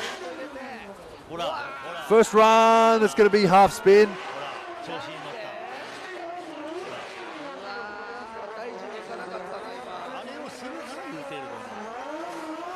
Not ideal.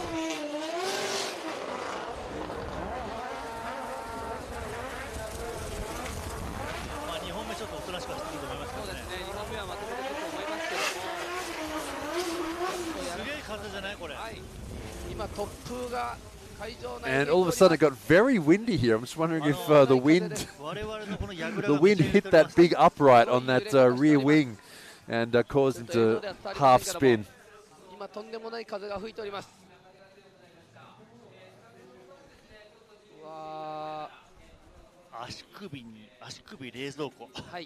And a bit of a half spin there. I'm turning around now, just looking down into the pits and seeing, because there's a lot of marquee tents in the pit area. I'm just sort of wondering if any of them went flying. There was a huge gust of wind just now.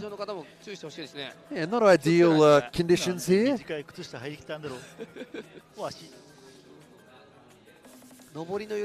so not a whole lot to report on this run from Kitaoka.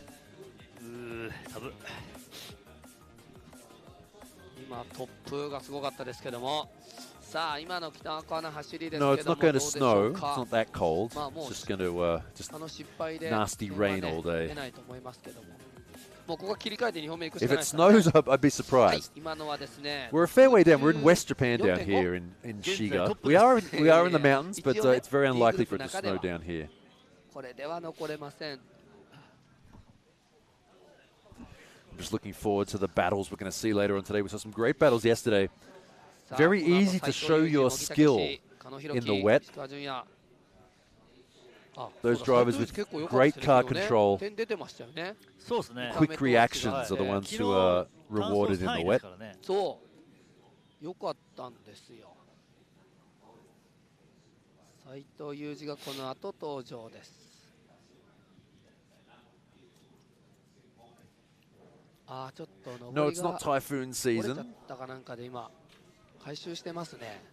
But it is a time of year when we occasionally get rain, so yeah, it's just unfortunate.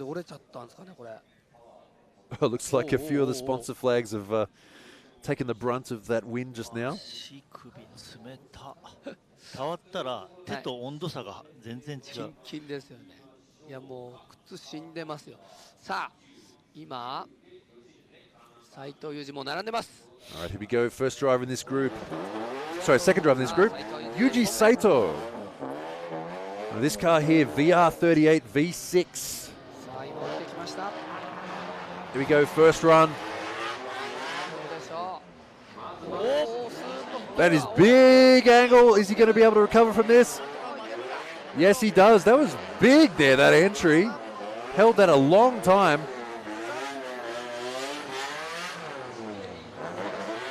Second half of the run, not so great though. The flick after the connector, quite shallow. Keeps it between the white lines though, over the finish line, no problem there, no course outs. 1コーナーにも進入がスパッとね出るのは Here we go, watch the entry here. It's just kind of a safe handbrake entry. But he does get big angle, and he holds it. Look at that. Holding that angle for a long time. He's not wobbling around. The rear isn't moving around. And there you go, a 93.2, 18.89 out of 20 for Sector 1. 27 out of 0.88 out of 30 for the second run. Not too bad there. やっぱ合ってますね、この状況が、斉藤。さあ、続いては茂木武史。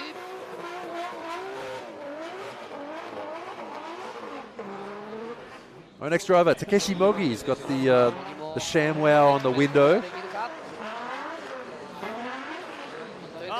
Whoa, big spin from him too. Okay, and safe.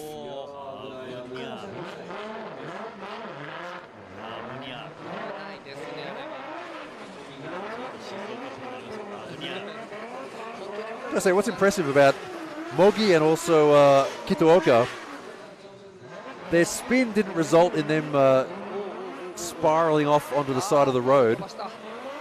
They managed to get it stopped pretty quick. So a bit too much sauce on that run from Mogi. You might remember this car from previous seasons, sort of a glossy pearl pink color. He's opted for a dark purple this season. ゾーン3のあんなところ。はい。一応目印にポールが。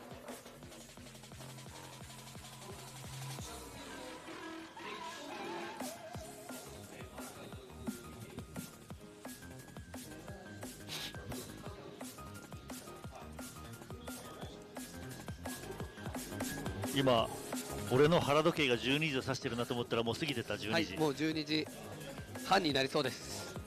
It's a nice color, maybe not so much under these grey conditions. There are. 追走はね。Oh, there goes a pole. 追走予定は13時40分を一応予定してます。はい。追走 Right, so we は just had the announcement there. They're not changing the time of the tandem competition. It will still be starting at 1:40. 間は何があるの？イベントは。And it's currently 12:25. ピットウォークを間挟む予定です。Hour 25 minutes from now, roughly. Sorry, hour 20. Sorry, hour. 64.3という。Hang on. になります。1:40. さあ、この後は加納弘樹。Hour 15 minutes from now. 誰ですかその人？ライツから上がってきた。ああ、なるほど。はい。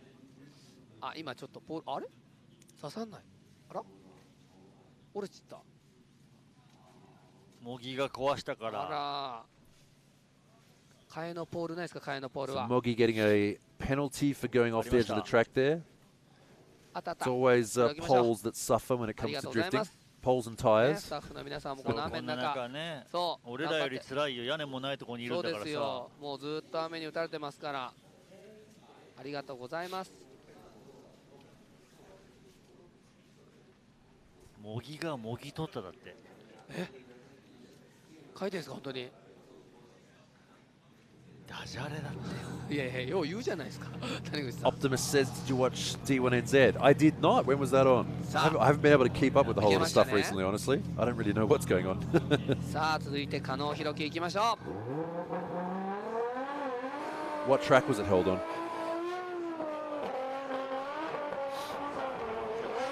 Ready we go, next driver.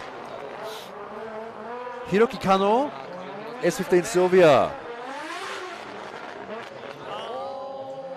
Oh, front end moving around a bit there. Yeah, kaku angle. Not consistent. Gets those zones though, no problem. Got to get that transition nice and early. Needs to get that transition. It's going to run wide. Plays it safe to hit the zone.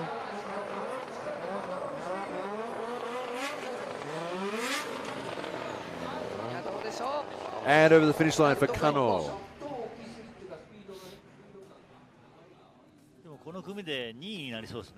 So this particular car, I've been watching since Group A. You've noticed that Tetsuya Kume's car is the same. These guys are in the same team. I was trying to have a look at them to see if I could tell which one, tell them apart. It's kind of hard. It's one of the good things about the D-Max team. is that they have a different colored trim on their car, so it's easy to tell who is who. There's also the same thing back in the day, Team Orange, when they used to run all orange cars, they'd run different colored wing mirrors. Or rear-view mirrors. You could tell who it was by the rear-view mirror color.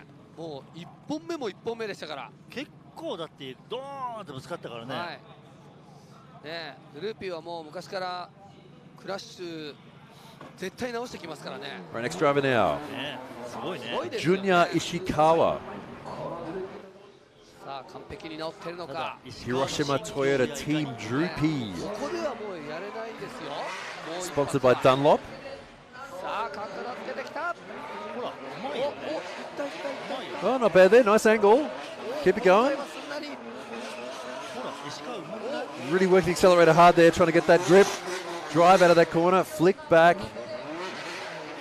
Yeah, long pauses though, long pauses between inputs. He gets on the handbrake, waits, gets on the accelerator, waits. Oh, straight before the finish line. All for naught.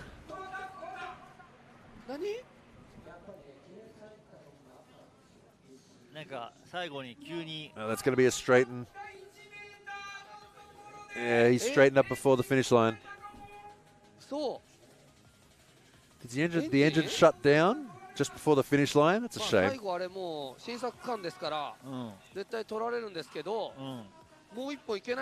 Yeah, other than that very bit at the end though, that first part was quite good. Nice and smooth runs from this 8.6. ゴール付近ってまあまあいろいろ起きるね。確かに。あ、昨日のクラッシュでエンジンのプーリーが押してたもん。その辺影響が出てるかもということですね。Judge 2 sector. 5点入って 88.8。そうしたら 93.8 だったよ。そうですよ。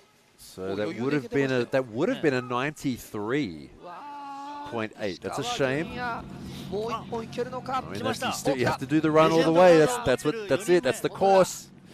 Can't straighten before the end. What a shame.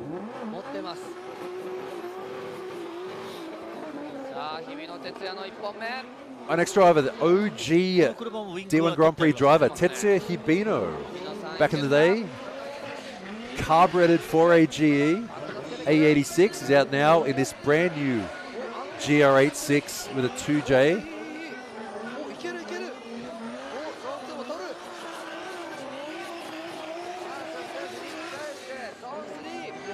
All right, looking good so far for Hibino.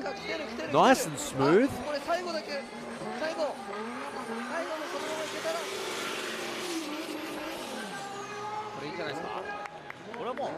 Getting a round of applause from the crowd here. That was a very nice run.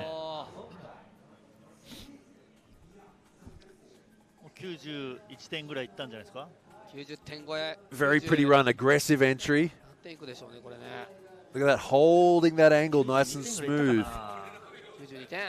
As the car comes around the corner, the angle changing with it. Nice run. 93.7. Great run from Hibino. And that puts him into first place overall, just above Sobagiri's 93.5. さあさらに続いては尾藤弘樹。このグループで今トップですね。全体トップ。あ、そば切り超えてます。ね。全体トップ。Our next driver, Hiroki Vito. He's moved up from D1 Lights into D1 Grand Prix. This is his 1 Previously a purple-pink fade. Now it's got the Drift Star tire sponsorship, which is a sub-brand of Velino.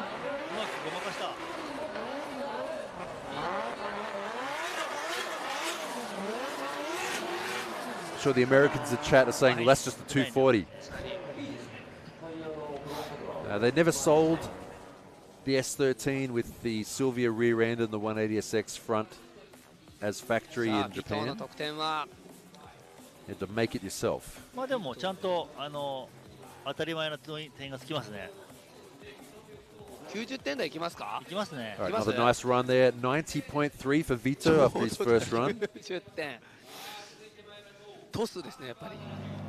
お、来た、昨日の優勝者横井正史がここに。 Okay, last run in this group. B グループ最後の一人。 Yesterday's winner, Masashi Yokoi. If it ain't broke, don't fix it. He's back out in the S15 that he's been driving for a few years now. Here we go, big angle, maybe a little bit too much. Can he keep his speed up? Yeah, looking good so far.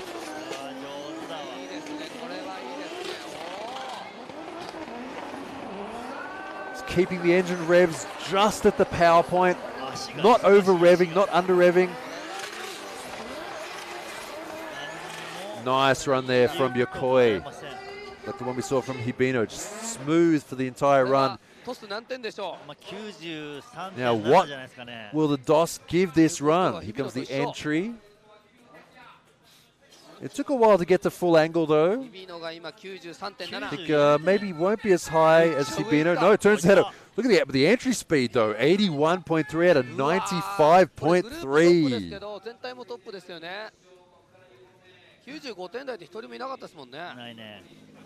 日比野さんが 93.7 がそれまでのトップだった。うわ、北岡なんとかしないと。いや、ここもレベル高いな。Yeah, I think the speed of that run just made the difference. Everyone here today needs to know it's the speed. Of course, the wet makes you slow, and you need to go fast. Second run, Yusuke Kitaoka.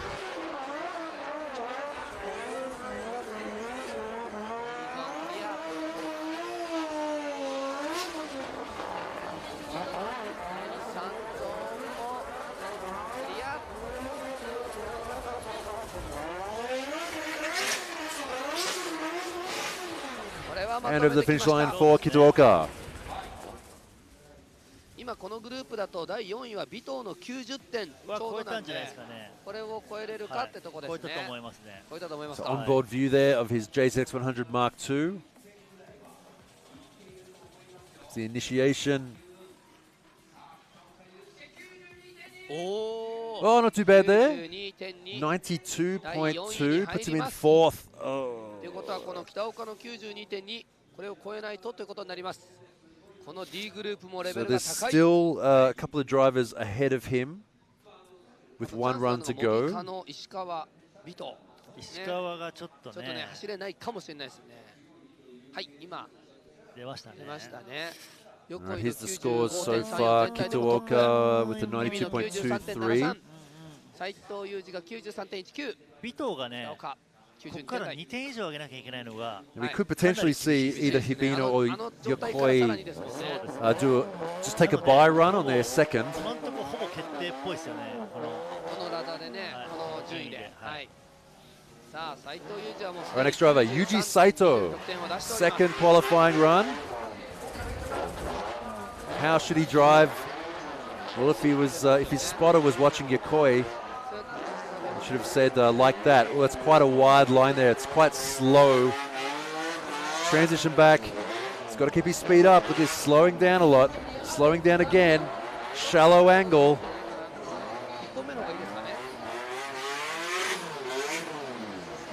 Yeah, chat saying what I was just thinking. Group C was stacked as far as names went, but Group D is the one which is getting the high scores.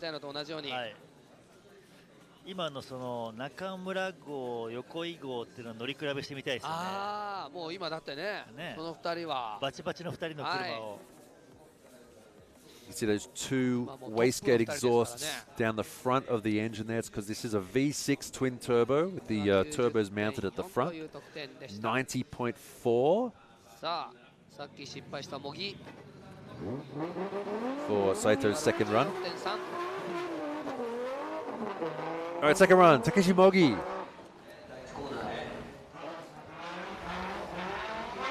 Second run.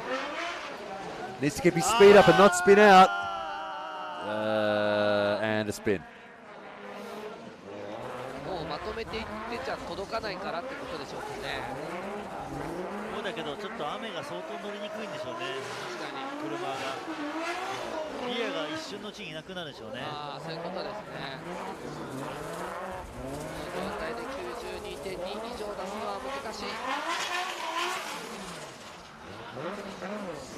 トのせいなのかリアのせいなのか that's わ a か shame. んないですけど、とにかく一瞬でリアがいなくなるんですよ、雨の時。そういうことですね。Someone in chat said, "Is Saito a common name like Smith?" Well, as someone called Smith, no. That would be Suzuki is the equivalent of Smith. But not all names are spelled the same. Have the same kanji. Like for example, Daigo Saito and Yuji Saito, the kanji in their name are different. So they have a different meaning, even though they're pronounced the same way.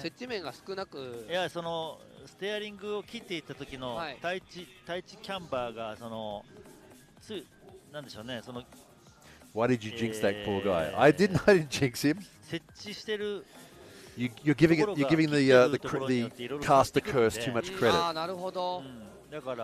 Speaking of curses, should point out yesterday,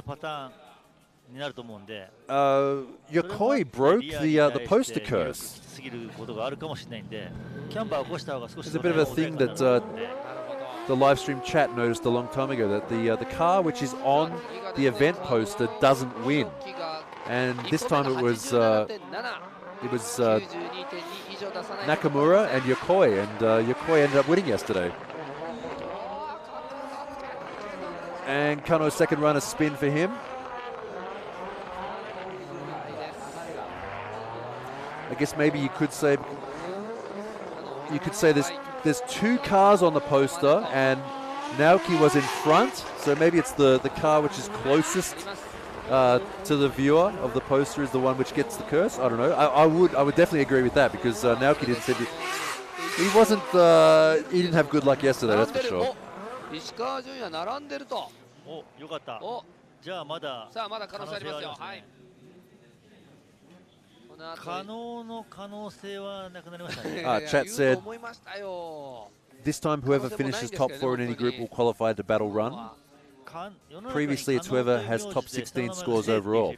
You would be correct if we were talking about the very first battle of the season. So, because when we come into the beginning of the season, when there's no points, there's nothing, we're just starting out, it's the top 16 drivers overall in qualifying who get to run in the top 16.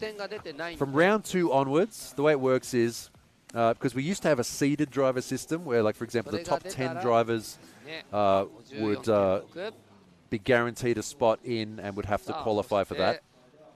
The way they do it now is each driver at the drivers' meeting draws a lottery, A, B, C, or D group, and then the top driver from the top 4 drivers from group A, B, C, D are the ones who go through.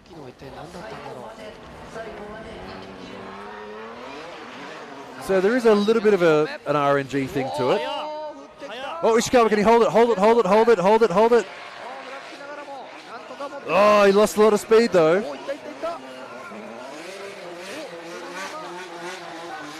That was kind of cool.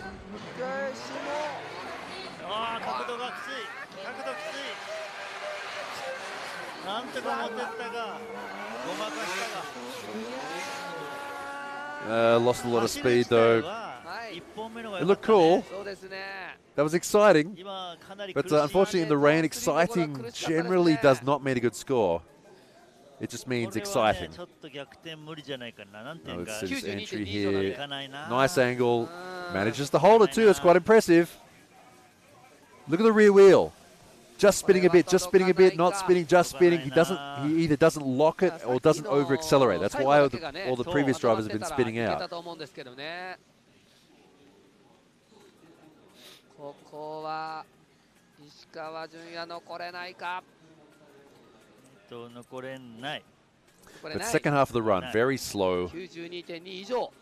ない。 Oh, could this be a potential cheesed score from that entry? We'll see. トスだと何点でしょう。 Interesting to see how DOS is going to handle this run. さっきと同じだじゃん。 I mean, look, he held it. He definitely held that. Oh, he got a penalty for zone 1. No. Oh, well. 90.4, 5th place. さあ、そして、お、日比野哲也さらに得点伸ばして単走優勝を目指したい。 That was good control on the entry, though. Got to give him that. Just the rest of that run, though, not that impressive. さっきの日比野は 93.7。 どうした？あら？どうした？ Oh, Hibino. What happened there? The car didn't go into gear properly. Uh-oh. Oh, we have a problem, it looks like. Hibino in his second run. It sounds like maybe transmission trouble. レジェンドパスの魔力か。いやいやでも1本目良かったです The よ。 car is in gear, but どうしたんすかこれ。 it looked like he stalled for a second as he was going down the ramp. Maybe the car didn't go into second gear. 出て良かったですけど。ね。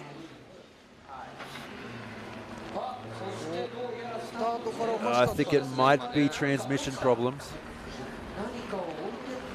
スタート出た瞬間何かが落ちた？何が落ちたんでしょう、谷口さん。車の外にってこと？ I think he's shifting through the gears. And it could be something else, we don't know. マーシャルが何かを拾った。何かが落ちた？何を落としたんでしょう。お、映像これリプレイ見ましょう。何かが落ちた？みんなで見よう。なんか落ちるみたいよ。見てく All だ right, さい。 replay. 何が落ちた？ The J commentators are saying that something fell off the car, or apparently.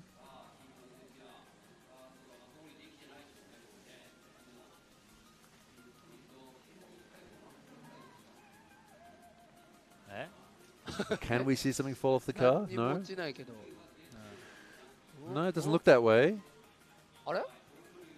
It would make sense for it to be some sort of transmission problem if he's having a problem right there. うまいね。なるほど。レジェンドパスを落とした。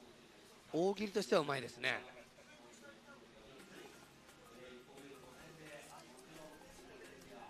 映ってない。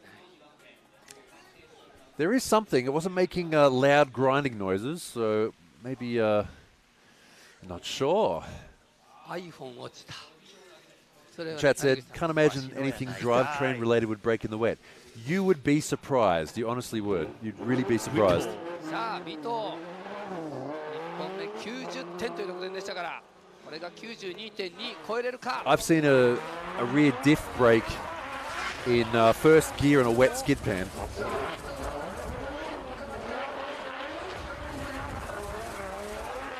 You'd really be surprised. All right, here we go. Next run, Hiroki Vito, second run. He's already got a 90.3 in his first run.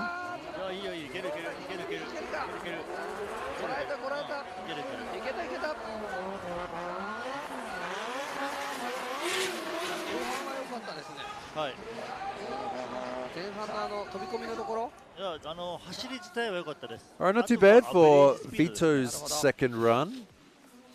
Definitely a nice clean run, sort of thing you'd like to see in a battle. Handbrake. Brings the rear out. Holds nice clean angle too. He's not wobbling around. Ooh, there we go. 93.2. It's a big improvement over his first qualifying run. Great job from Vito. Nice entry speed too. Looking forward to seeing him in the battles. That's the sort of run you really want to see in a battle. You're going to see a good battle as a result of that.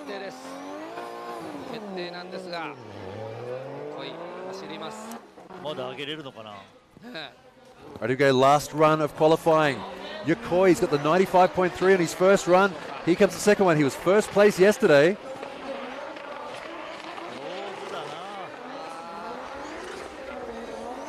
What can you say? Nice smooth run from Yokoi so far. Transition back.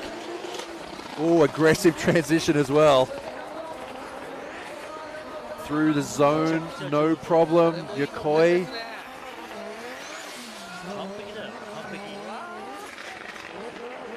Eurobeat starts playing in the background as Yokoi goes over the finish line.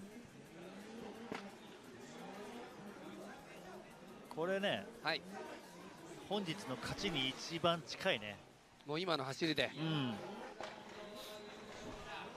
さあということで今ので今日ラウンド2の単走が終了ですけども 94.9. Oh, not quite as good as his first run. Look at that entry speed, an 83 kilometer an hour entry. I will say though, yesterday in the dry, he was doing 110. That's the spread in speeds here. between wet and dry.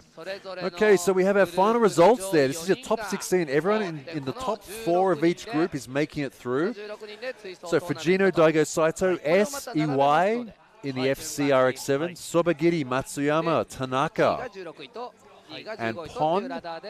Masao Suinaga, Uweo, good to see him in the top 16. Murakami, also good to see him in the top 16.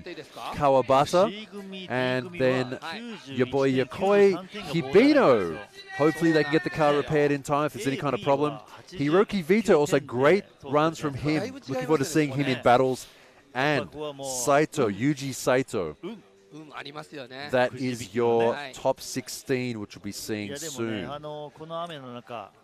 大きなクラッシュもなく、無事ね終わってよかったです。そうですね。はい。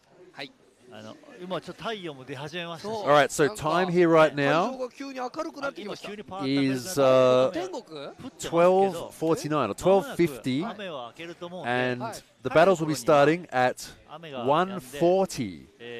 So you have just under 1 hour, 50 minutes until top 16 starts here at Okuibuki. So here's what you can do. Either you can set your alarm, just set a 50-minute alarm, set a 1 hour, I guess, just 50 minutes, 1 hour, whatever, and then come back to this exact same stream when the alarm goes off. Or you can just leave it running the entire time, and if you have if you're one of these second monitor people, stick it on your second monitor, leave it running. The stream's going to run until then, and when it starts back up, you can start watching the top 16. There'll be just a bunch of ads. I don't know if they're going to be doing the pit walk here today just because of the conditions. I don't know, but they will be running various videos, highlights, old school option video highlights, things like that. So everyone, bye. I'll leave you. I'll leave you with the video in the meantime, and we'll be back in 50 minutes from now. 50 minutes. Thanks everyone. Thanks for watching. I'll see you soon. Bye for now. I'll leave you with these ads. Bye.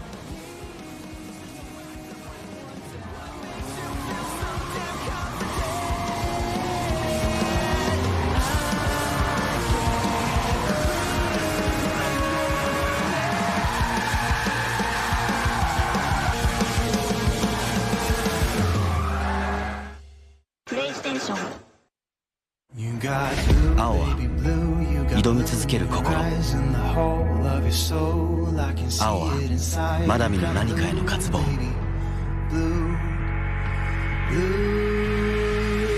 青は内なる情熱。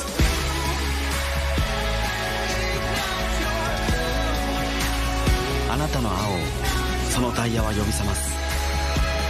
青を灯せ。Toyo Tires。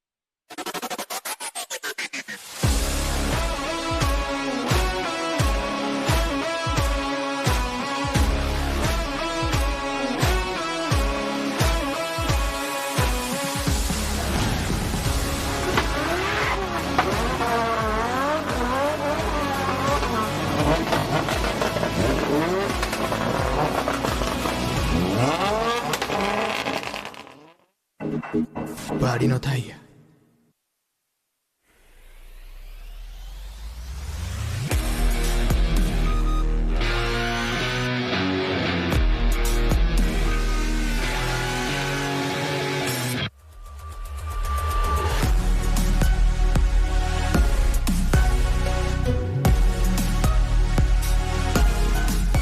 エントラントの皆様にお伝えいたします。エントラントの皆様にお伝えいたします。緊急ミーティングを行います。緊急ミーティングを行いますので、ブリーフィングルームにお集まりください。エントラントの皆さんにお伝えいたします。緊急ミーティングを行いますので、ブリーフィングルームにお集まりください。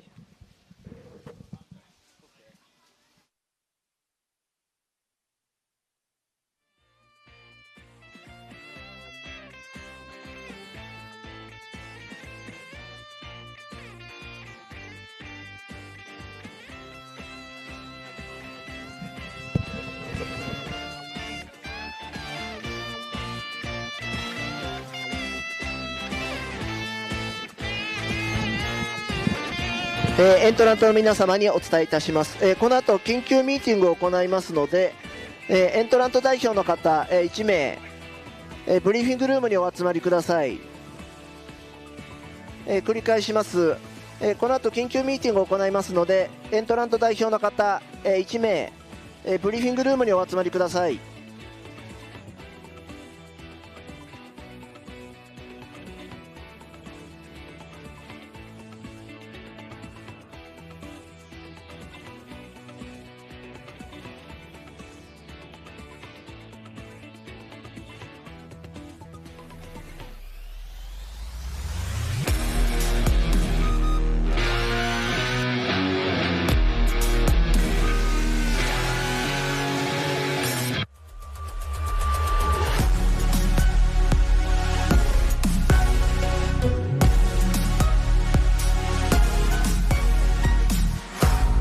柴田がプロデュースする世代プレミアムタイム。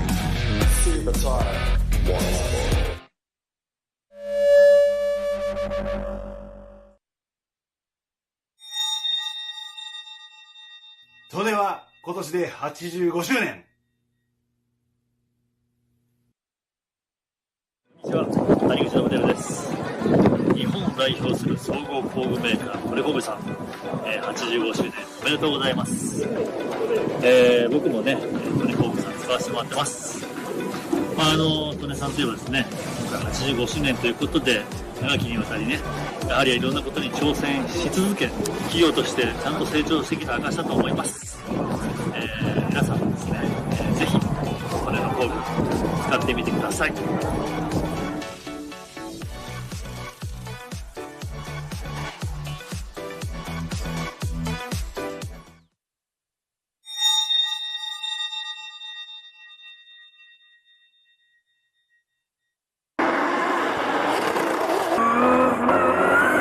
スノコオイルはもう僕は長いことを使ってますけども、例えば、油圧が垂れにくいだとか、ミッションオイルなんかはねすごい泡立ちにくくてすごい、長く使えますし、スポーツ走行にも向いてるかなというふうにも思います。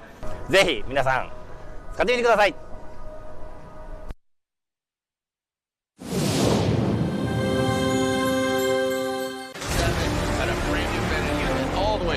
Just throws up. I mean, early transition.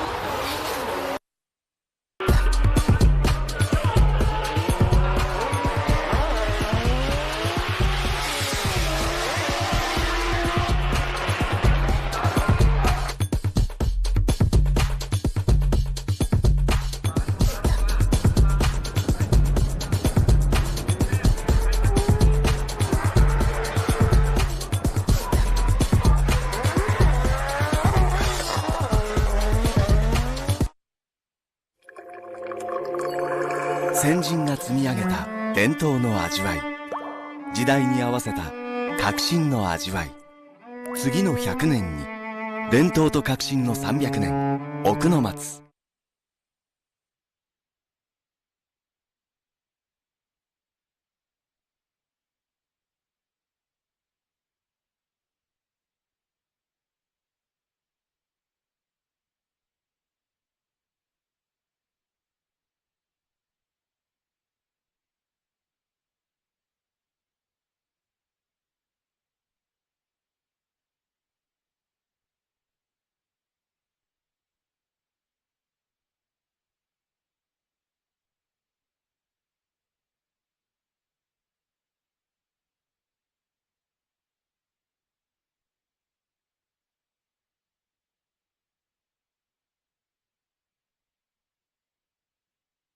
10週にわたりお届けしているビデオオプション2022人気ランキングトップ100。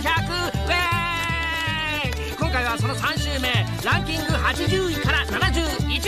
早速いってみましょう。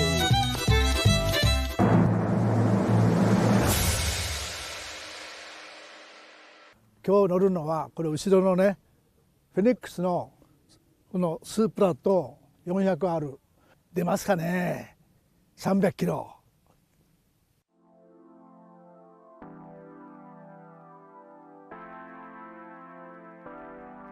フェニックスパワーです。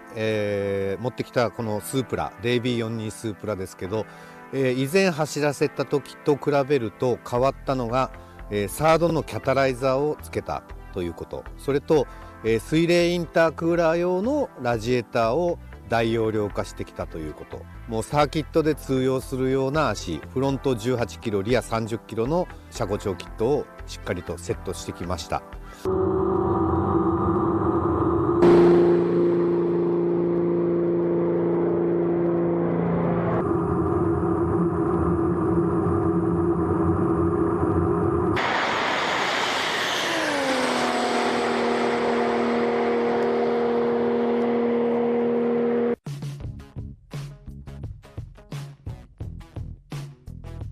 トラスト製のキャタライザーとトラスト製のマフラーに変えてきたということです。今まではノーマル純正のキャタライザーでマフラー交換だけでしたが、タービンの根元から抜けを良くすることによって、全体的にこうトルクとパワーがアップしたっていう。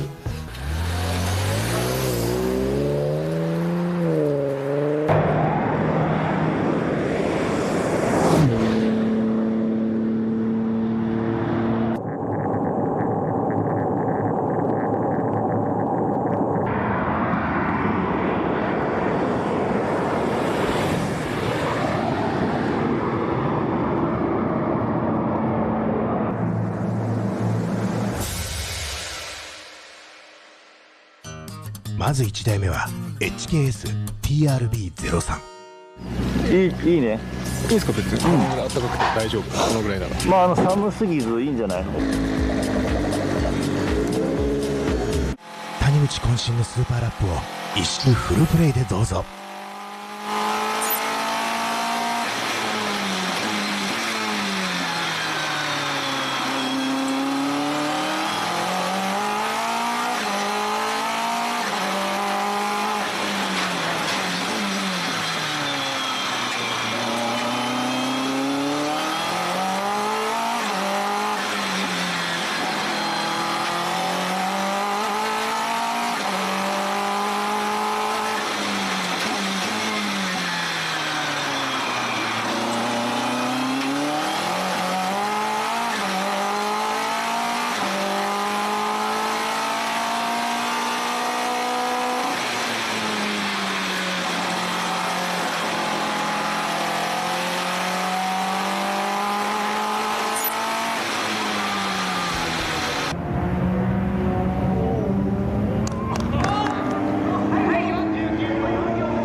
FR で、速く走らせるときにどうしてもネックになってくるのはトラクションが足りない、乗り方的にはやはり、こういう車に限らず FR 全般ですけれども、アウトインで立ち上がるぐらいのイメージで行きつつ、で立ち上がりでアクセルを縦方向に使って走ると。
今回 VR38 に変わった部分を確認いたします。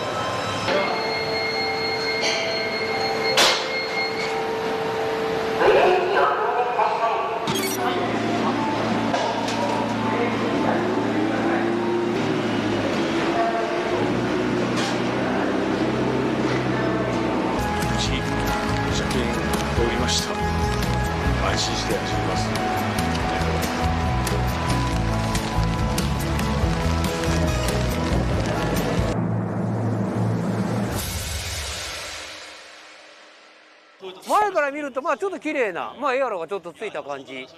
まあだんだんこっち横をこう見てくるとなんとなくだんだんあれなんか叩き出しとるすごいオーバーフェンダー。そしてこの後ろに回ってくるとなんかこうタイヤもいかついよという感じなんだけど、この車もともとなんですか。違うでしょ。 2J なんですよ。 2J じゃねえだろ。もともと 2J なんです。本当に、はい、2J のだから 2J から 2J なんで、さらに D51R のこれどう見ても H ケースだね。エンジン中身これ 3.4 当たりです。一番のパワーでこれどれぐらい出るの？1100ぐらい。1100聞きました。このボタンをピュッとするとニトロがピュッと出るんでこれ、はい、これそうすると回転がひょっと上がるんで、スタートの時にか。で僕も今久々に思いました。これレパード J フェリーっていう RB これはい RB26 です。26、はい、GTR って書いてますけど、はい、32GTR かなんかの32の平成5年式のエンジンですね。乗るんですか？乗っちゃったので。もともとは VG の30なんですが、セドグロとかレパードとかはそうですね VG です。5速。はい。クラッチはちょっと重いじゃないですか。重いですね。これ強化？いやなんだブースターがついてないんで。重いんだ。はい。で僕はこれもともと言い方悪いですけど変な車で好きなんです。好きですか。そう。変態ですね。そう。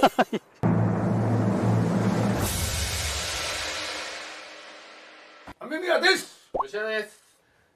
D1 のホーローターのエンジンを組みます。もう組んですぐパッパできるようにします。ママさんは組んだんですか？いやもちろん。心臓部は僕が組んでます。ホーローターを組みます。本当はちょっと斜めしたいけどね。よし。アベックシールはセラミックの1本も使ってます。3ミリで普通の丸がこっちですよね。鉄。うちはセラミックはイアンネッターのセラミック使ってます。こっちがノーマルで、こっちが3ミリのセラミック使ってます。うちは GT からもそうですけど、スリーローターのターボの時使ってトラブルが出てないもんで、今これを使ってます。じゃあローダウンに行きます。うまいですよ。慣れてるのが分かる。普通の人は分かんないですよ、これ切っても。慣れてる。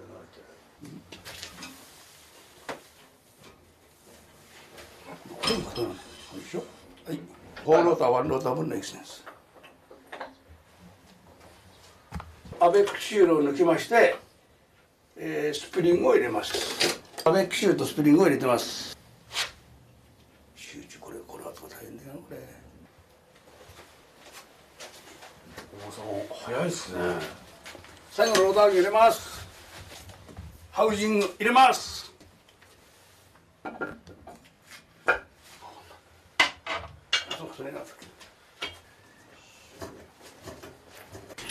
ママさんエンジン組み替えて嬉しいんですか？嬉しいですけど、いや最終的に走ってなんぼですから、もう松井選手に喜んでもらいたいですよ。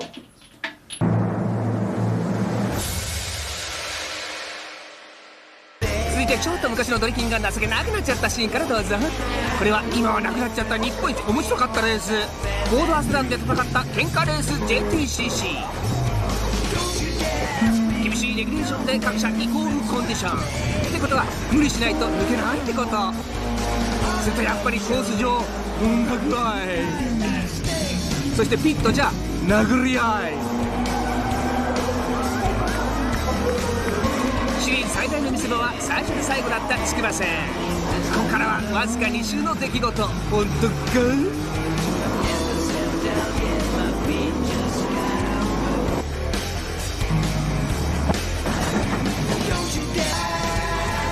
そしてこちらは一般道の生々しい事故現場じゃなさそうだ。やっぱり危なかっ。脱着式ハンドルではこんなこと。サムタイム。さ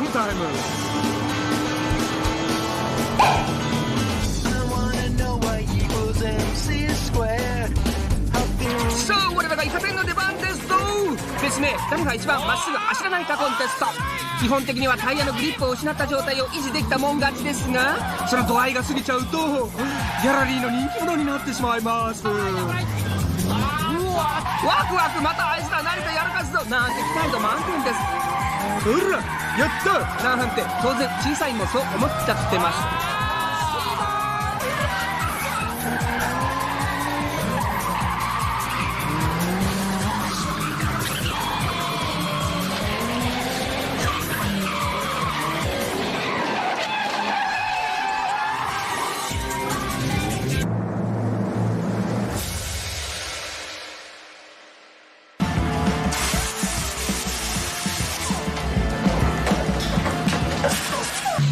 硬いボディ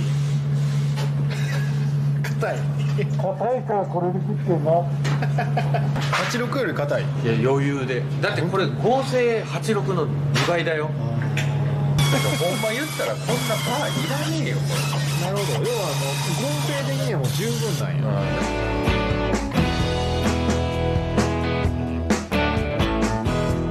や。ようやくエンジンがかかりました。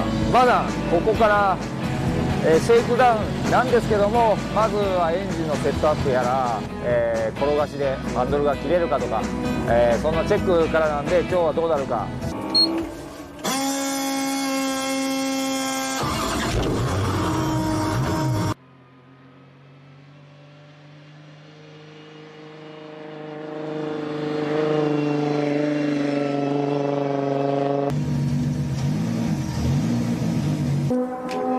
ブレーキがドリフトしたらちょっとペダルが潜る。それ取り付けたの誰でしたっけ？俺。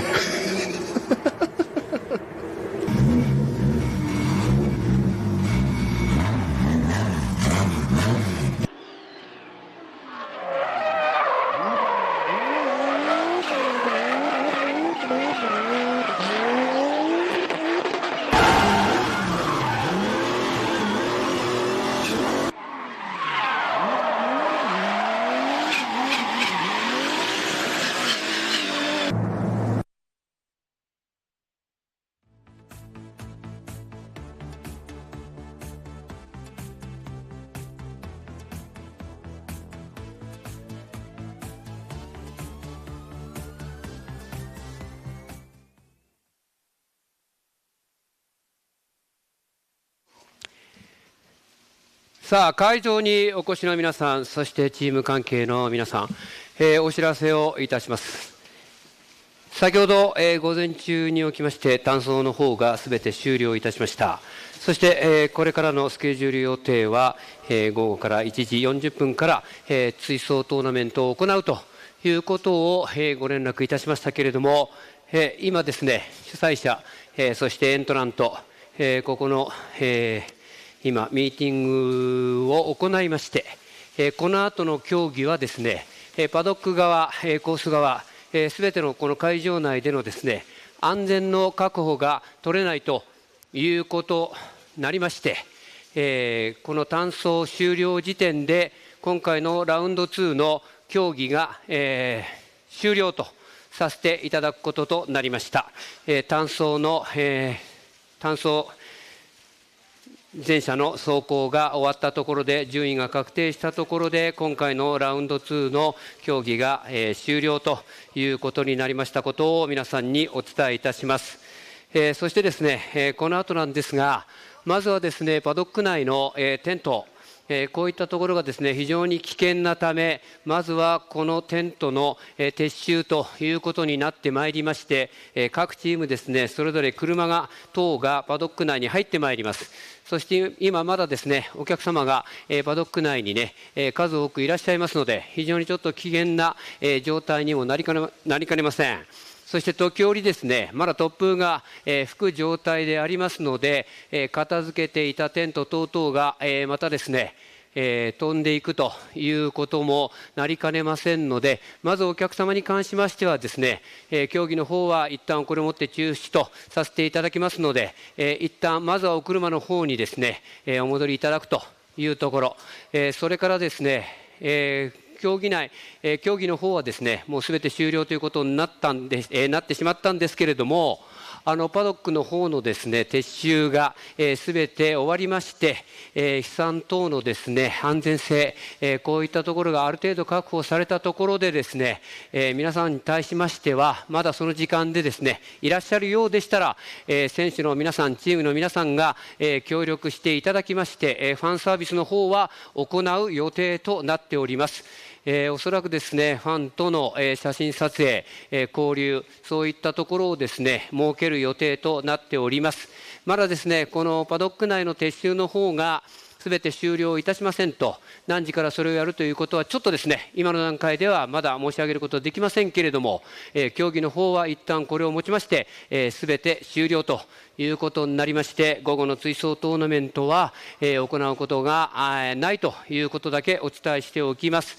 ですからもちろんですね物をこのままお車に戻っていただいて帰ってしまうということにもねなってしまうとは思うんですけれども、それでもですねまだ明るい時間の中、この後もですねさらに天候の方がですね良くなるというふうにはなってないんですが、雨風こういったところが弱まった状況の中でありましたら、チーム関係の方、特に選手の方々がですね、残った方々のために、残った皆さんファンのためにですね、ファンサービスの方を行う予定となっておりますので、そちらの方はですねまたこちらから再度案内の方を申し上げますので、しばらくお待ちしていただきたいかなというところでございます。本当にですね非常に残念な事態になってしまいましたけれども、とにかくですね選手の皆さん、そしてですね見に来ていただいたファンの皆さん、お客様に対しましてこのまま競技を続けておりますと安全を確保することができないというところで、競技の方は終了とさせていただくということをご案内申し上げます。本当に残念ながら大変申し訳ないというところなんですけれども、本当にお越しいただき誠にありがとうございました。この後はパドックの方の撤収作業の方に入りますので、まだいらっしゃいますお客様に関しましては十分に安全の方注意していただきたいということだけ申し上げておきます。そして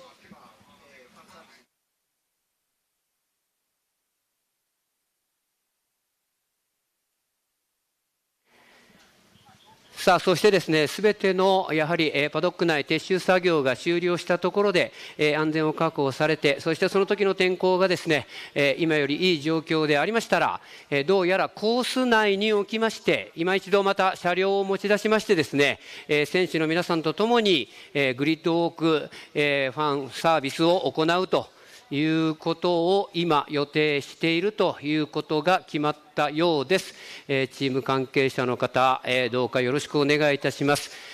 この後ですね、すべてパドック内の撤収作業が終わりまして、安全が確保されたということを確認いたしましたら、コース内にですね、車両の方を運びまして、そこに選手の皆さんも来ていただきまして、最後逆にあれですね、本当に皆さんを送り出すという形でハイタッチ、送り出しサービスということになるんだと思います。いつもはハイタッチで迎えるということをやっていますけれどもね、ハイタッチで皆さんとお別れするということになると思いますので、ぜひですねまだその時間内までいらっしゃるようでしたら、最後のファンサービスまで、ぜひ、いていただきまして、コース内の方にお越しいただければというところでございます。そちらの方の開始時間はですね、もう間もなく、もう少しいたしましたらまた発表したいと思いますので、ぜひですねそちらの方の案内をまた、聞いていただきたいと思います。どうかよろしくお願いいたします。